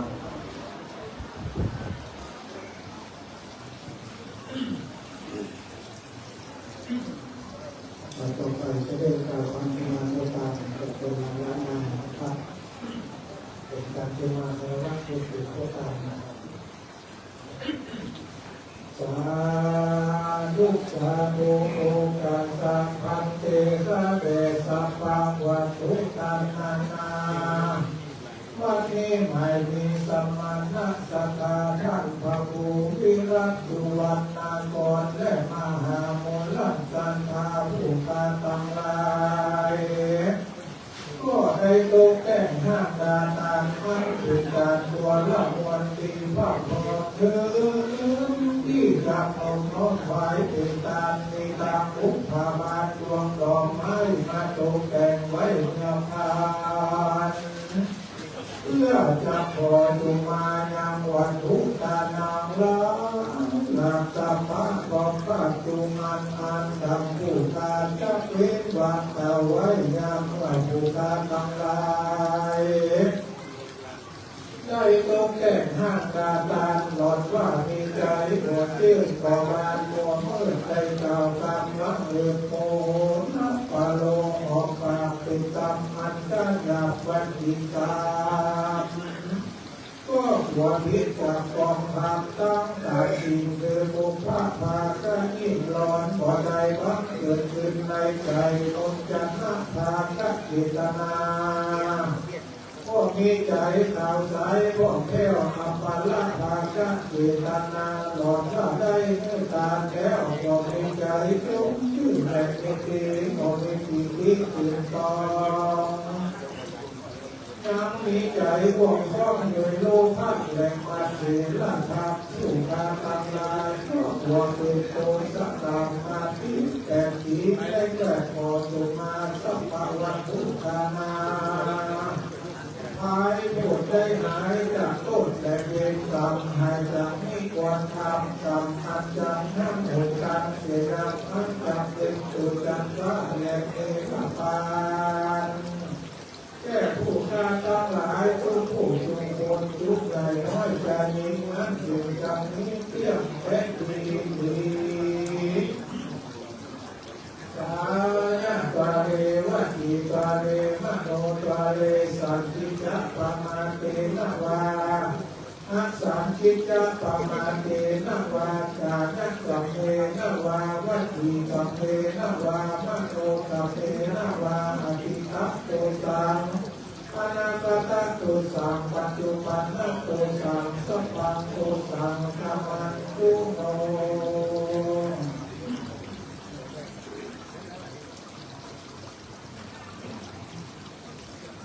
โย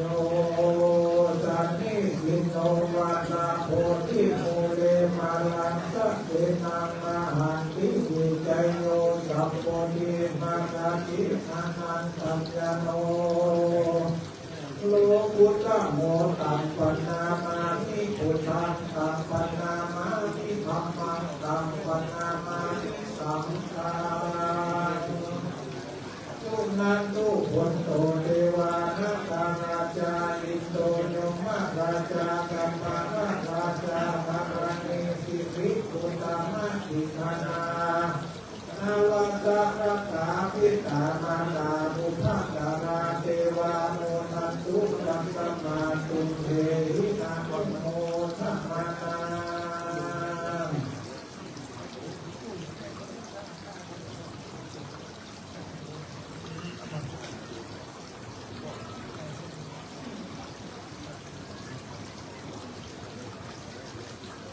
ต่อไปก็ได้กราบความถวายพระธรรมในเรื่องการตั้งโมพร้อมกันตั้งตนนะครับนะโมตัสสะภะคะวะโตอะระหะโตสัมมาสัมพุทธัสสะนะโมตัสสะภะคะวะโตอะระหะโตสัมมาสัมพุทธัสสะนะโมตัสสะภะคะวะโตอะระหะโตสัมมาสัมพุทธัสสะอิมานิมายังพันเตนัตตานิสัพพะริวารานิภิกขุสังฆัสสะโอโนชยามะสาธุโตพันเต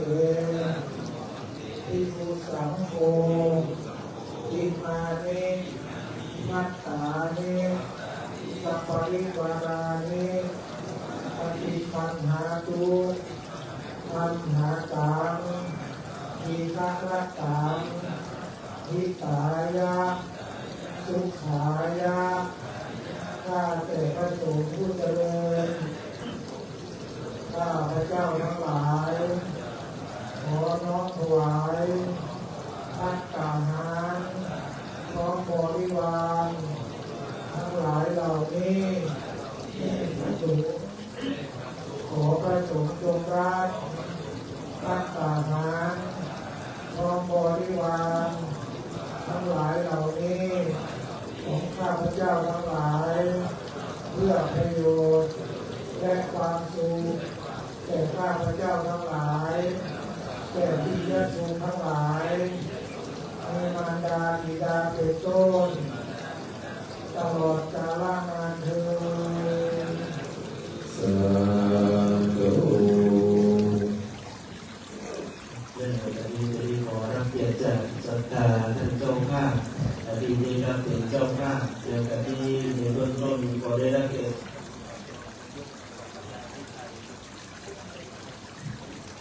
ท่านเรียนท่านสจยงยุทธวิชัยนะครับได้น้อมบูชาพระพุทธเป็นเบื้องต้นในคดีขอเรียนเป็นต้นครับน้อมบูชาพระพุทธเป็นเบื้องต้นในหลังจากนั้นจะได้ขอรับเกียรติจากท่านเจ้าภาพศรัทธามี ท่านนายกพันศักดิ์คุณนายทัศนาแก้วสนใจท่านสทเฉลิมนางโสภาแสงสีบ้านห้วยสายนะครับได้เข้าถวายเพราะว่าพระสงฆ์เรื่องรูปต่อท่านเจ้าภาพสองชุดนะครับท่านหนึ่งประเคนเป็นเกณฑ์พยาธรรมท่านหนึ่งประเคนประจัยนะครับเนื่องในวันนี้ขออยากเรียนเชิญท่านนายกพันศักดิ์คุณนายทัศนาแก้วสนใจและท่านสทเฉลิมนางโสภาแสงสีบ้านห้วยสายครับเรียนเชิญนะครับขออนุญาตเรียนเชิญพ่อหลวงสุรจักรเพิ่มบุญชัยกุลบ้านดงเย็นอาจารย์สนองอาจารย์วิจิตาจันมานะครับน้อมถวายที่ประสงค์รูปที่2ในโอกาสนี้นะครับเราจะได้เรียนเชิญมาเนิ่นเพราะว่าถ้าเป็นชุดเดียวนะครับเพราะว่ามีเจ้าภาพนะครับขอเรียนเชิญท่านสท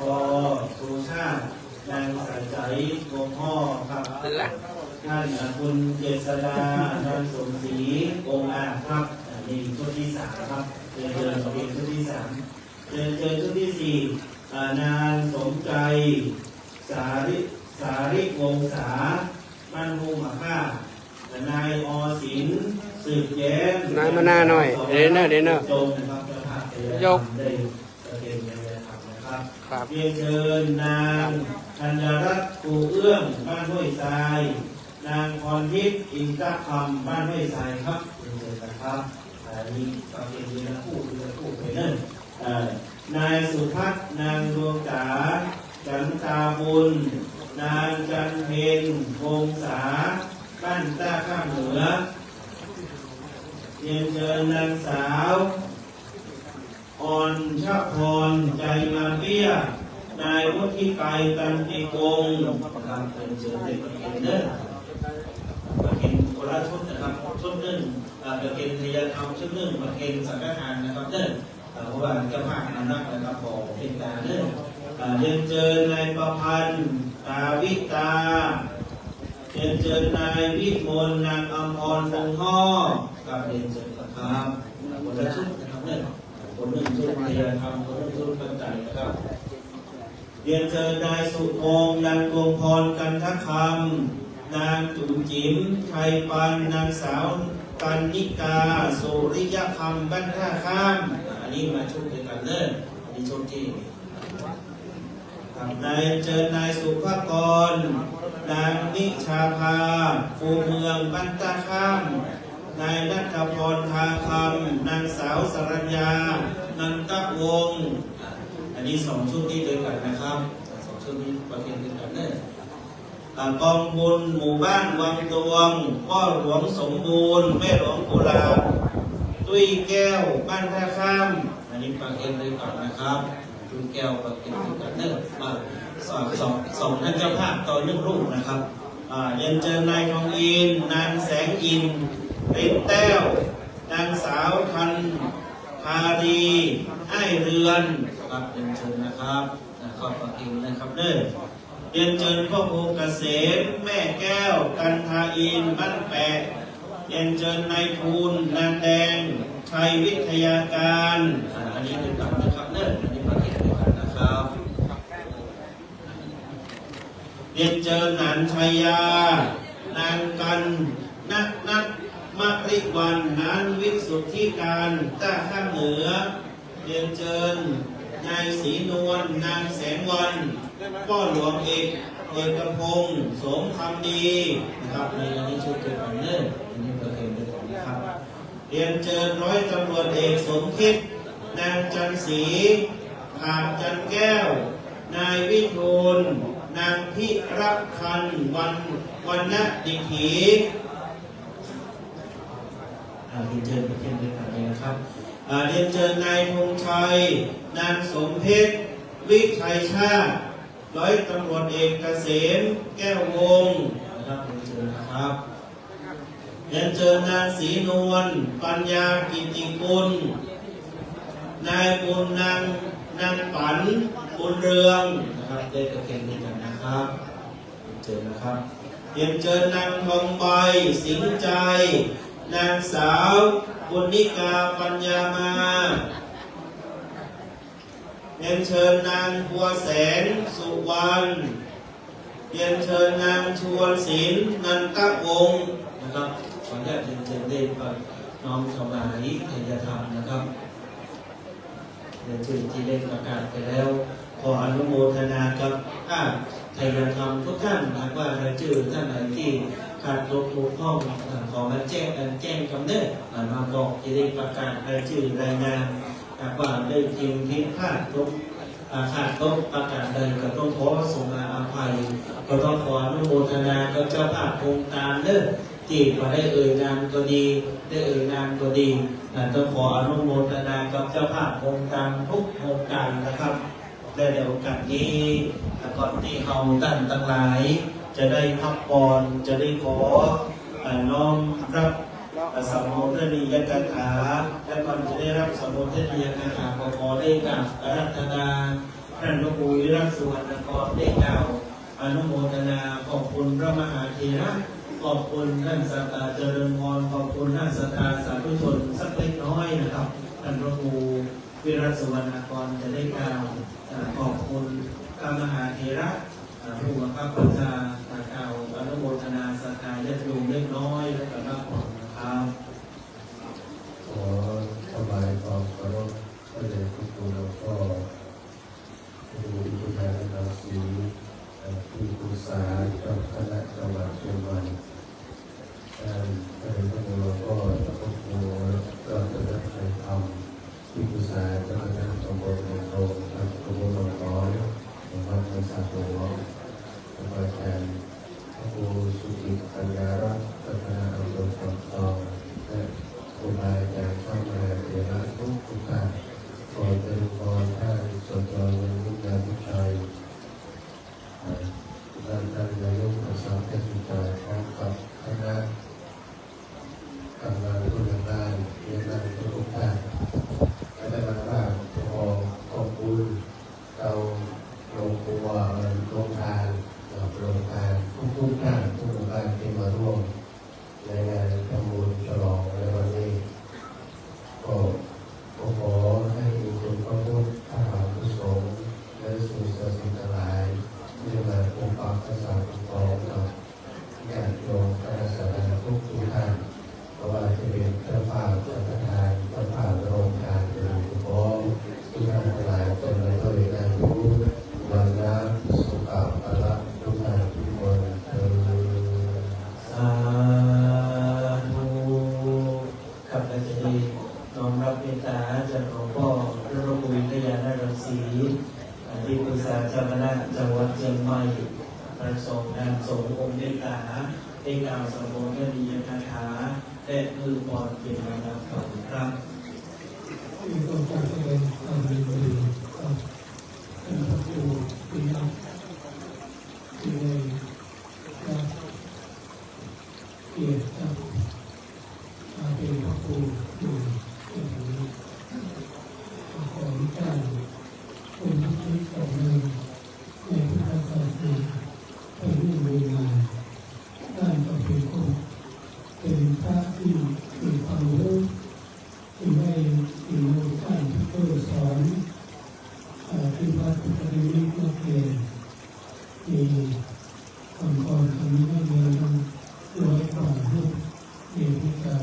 เรียนประมาณ90 บาทนี่ก็ได้รับความช่วยเหลือจากท่านเป็นวันดี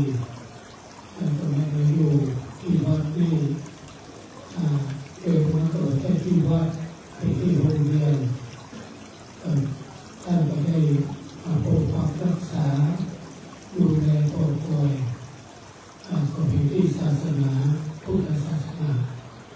ไม่ได้มีการต้นแบบในอนุญาตคือการผิดวัดผิดวาได้ก็คงจะประสบในที่เที่ยวดำเนินการอยู่ที่ขอแสดงความดีกับท่านที่มีความอดทนอยู่มาไปไหนจะทำไว้จนสถานที่นี้เป็นที่ประดิษฐานของพระพุทธพระธรรมพระสงฆ์ที่หมู่เราทั้งหลายได้มากราบมาไหว้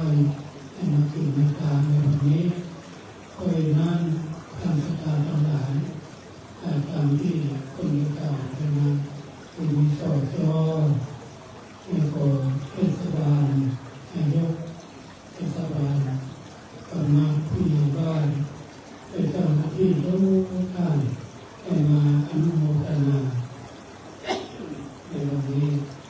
แล้วก็เจ้าคณะสมิสตาญาติโยมแต่ละบ้านละบ้านให้มาร่วมพิธีทำบุญนี้พ่อกระทำอาหารการกินน้ำเป็นอย่างดีขออนุโมทนาในผลสุขส่วนบุญส่วนกุศลนี้เมื่อแก่ท่านทั้งหลายที่ท่านพระครูวิรัตพระครูใหม่เป็นต้นเป็นประธานของท่านทั้งหลายผู้ที่กันเดินไปด้วยอายุวันละสุขภาพปฏิบัติธรรมศาสตร์สมบัติปีอายุมันมีแนวได้อยู่ตามจุดปุตตาบวรพุทธศาสนาไปจนเชื่อมกิจการงานยาวนานมันจุดสักปีอายุกว่าอยู่สุขังพลังพุทธเจ้ายะถาวะริวหาปุราปริปุเรนติสาคนังเอวะเมวะอิโตทินังเปตังอุปการะเปอิสิตังปฏิตังมังกะเมวะสามิสตุสัพเพปุเรนตุสังฆปะจันโทปนะระโสยะถามณิโชติระโสยะถาสัพพิติโยวิวัชชันตุสัพพะโรโควินาศตุมาภวัตวันตรายโยสุขิติกายุโกภวสัพพิติโยวิวัชตุสัพพะโรโควินาศตุมาเตภวัตวันตรายโยสุขิติกายุโกภวสัพพิติโยวิวัช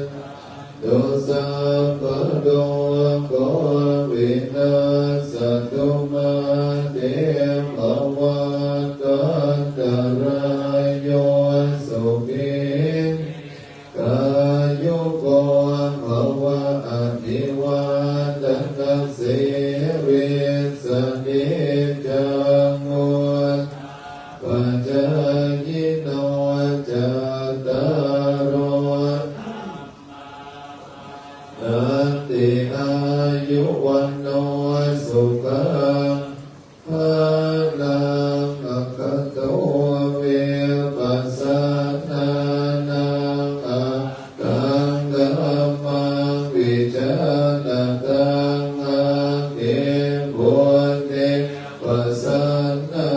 นังอัคขินัยเยอนุตตเนอัคเข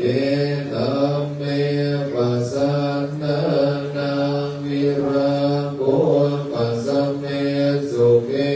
อัคเขสังปัสสนานังบุญญาเกเต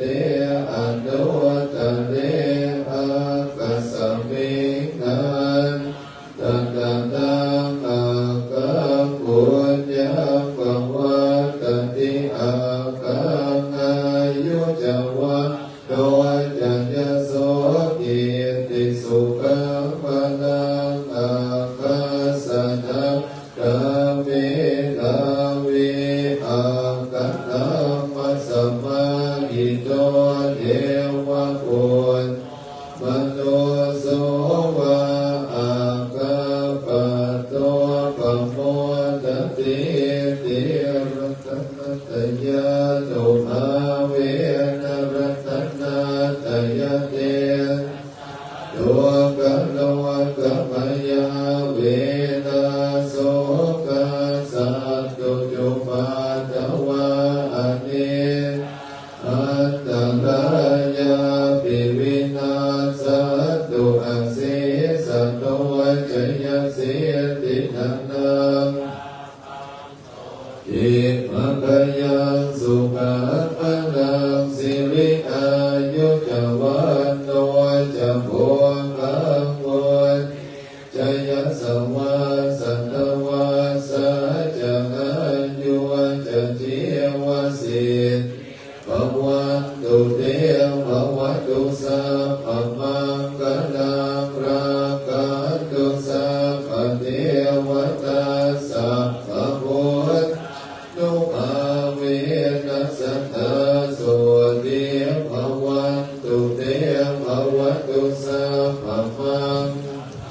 ราคันตุสัพพะเทวตาสัพพะธรรมานุภาเวนะโสติภวันตุเตภวันตุสัพพะมังราคันตุสัพพะเทวตาสัพพะสังฆานุภาเวนะสัทธาโสติภวันตุเต อันดมยังสาธุการังกโรมาเสสาธุสาธุสาธุขอกราบอาราธนาพระสงฆ์สามเณรทุกรูปเรียนเชิญท่านผู้มีเกียรติทุกท่านที่วางมือซ้ายลงไปวางมือขวาทับมือซ้ายเจริญจิตภาวนาบำเพ็ญกุศลถวายเป็นพระราชกุศลแด่สมเด็จพระนางเจ้าสิริกิติ์พระบรมราชินีนาถพระบรมราชินีพันปีหลวงเป็นเวลา93 วินาทีขออนุญาตเป็นเดินปฏิบัติครับ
อิตังตานาธัมมังนิพพานาปัจจโยโหตุโนนิจังอิตังศีลามังนิพพานาปัจจโยโหตุโนนิจังอิตังภาวนามังนิพพานาปัจจโยโหตุโนนิจังยังกินจิกุสัตตัตตะพังกัมมังสัพเพหิกะเทหิกะตังปุญญังโนอนุโมโตโสนันโตพุนโตเยเทวาอัสสมิงทาเนอันติกะตาติกะกาสัตตาหุนโตสัพพะสัตตานังสุขีกานังปาลิหารันโตมาตาตาสุขิตาหุนโตตุกะปะมุนจันโตสัพเพยติกาสุขิตาโตตุกะปะมุนจันโตสัพเพอาญากาสุขิตาหุนโตตุกะปะมุนจันโตสัพเพภิกขาสัพเพเตเปตาสุขิตาหุนโตตุกะปะมุนจันโตสัพเพนักขัตตา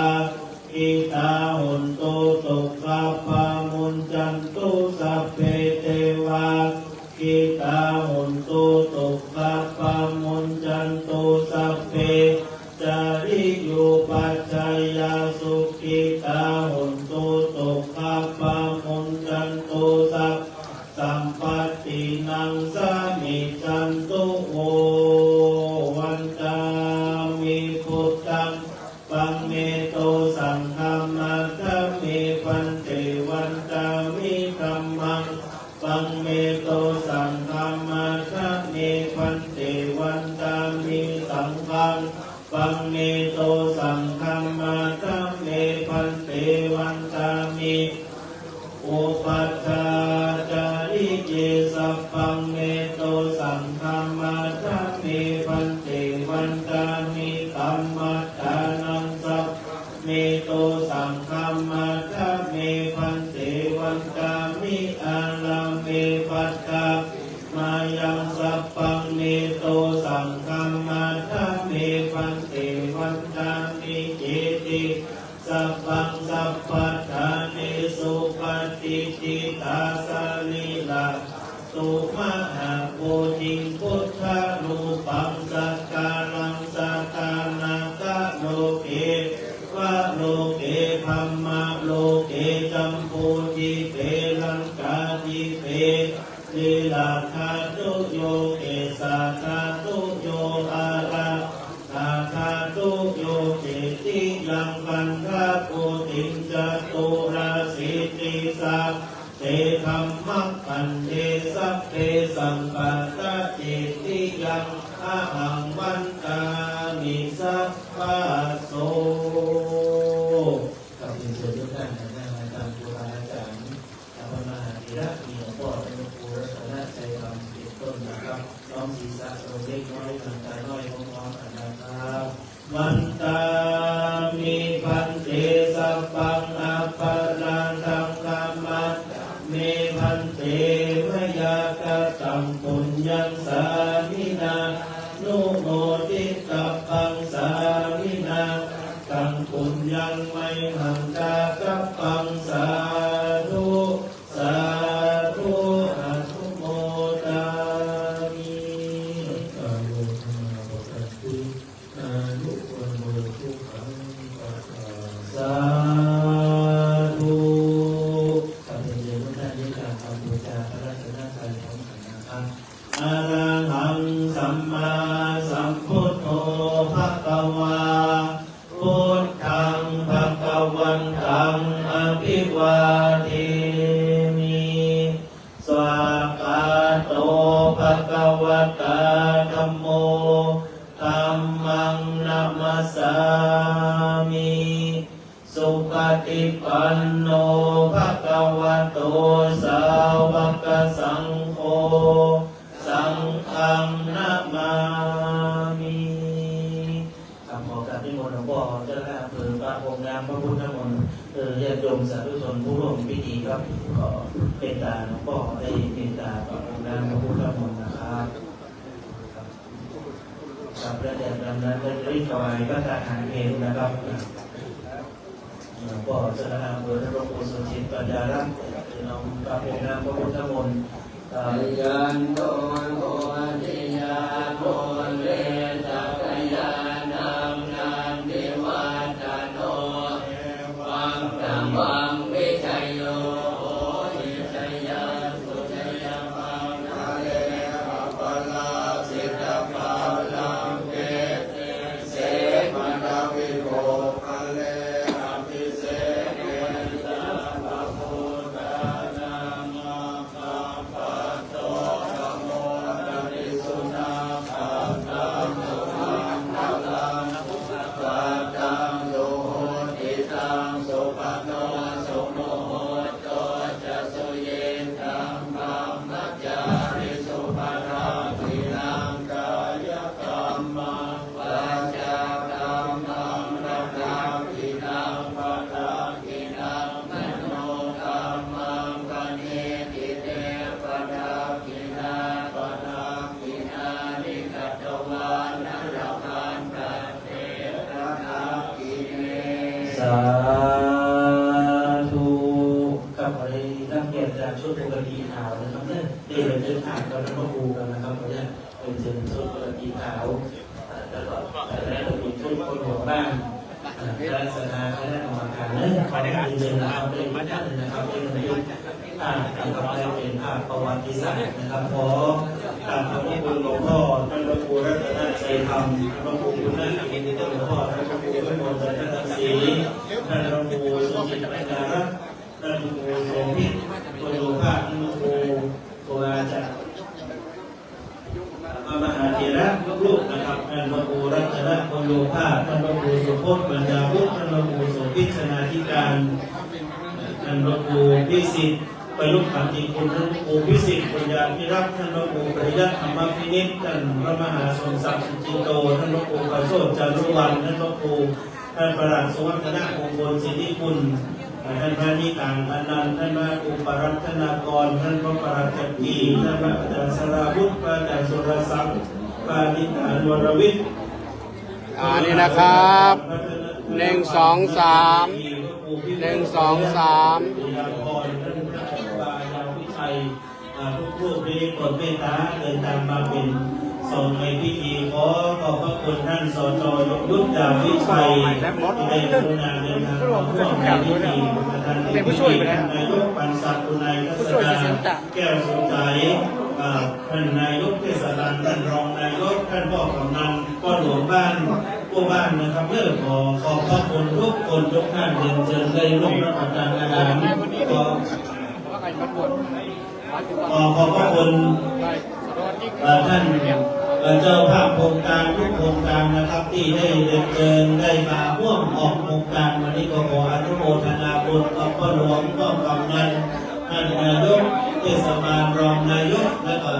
เจ้าหน้าที่เทศบาลทุกคนทุกท่านขอขอบพระคุณนะครับวันนี้ก็เรียนเชิญร่วมรับประทานอาหารรับประทานข้าวขออนุโมทนากับเจ้าภาพเจ้าภาพของงานพยาบาลทุกคนทุกท่านนะครับครับในการนี้ท่านไหนที่จะน้องที่จะพระร่มดูนะครับขอเรียนเป็นเชิญที่ในศาลาที่ได้นะครับเป็นเชิญที่จะได้บริการสักการะขอเรียนเป็นเชิญได้ในศาลานะครับขอเรียนเป็นเชิญได้บริการให้พระครูได้ในเวลานี้ในศาลาเรียนเชิญร่วมรับประทานอาหารเรียนเชิญร่วมฟังซองกันต่อไปนะครับ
มาเด็กๆไปนั่งเลยลูก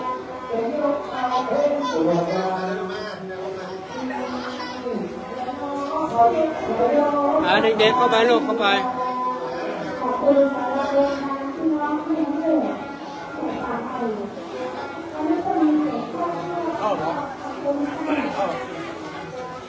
เข้าไปลูกฝั่งนี้ห้องฝั่งนี้ห้องมาฝั่งนี้วัน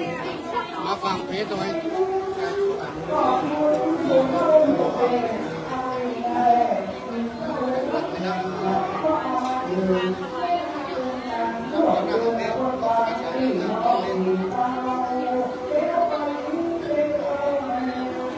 ข้างหลังนั่งเข่าข้างหลังนั่งเข่าข้างหน้านั่งพับเพียบลงมาฝั่งนี้หน่อยลูกมาฝั่งนี้หน่อย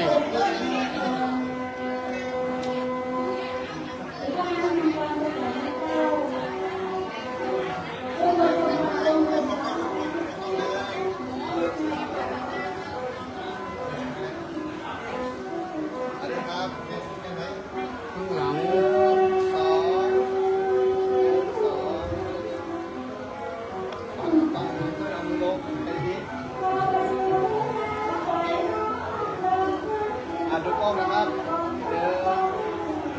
บอลย่อไปด้วยกล้องนี้ลูกกล้องนี้นะอันนี้นะครับ1 2 3 1 2 3เรียบร้อย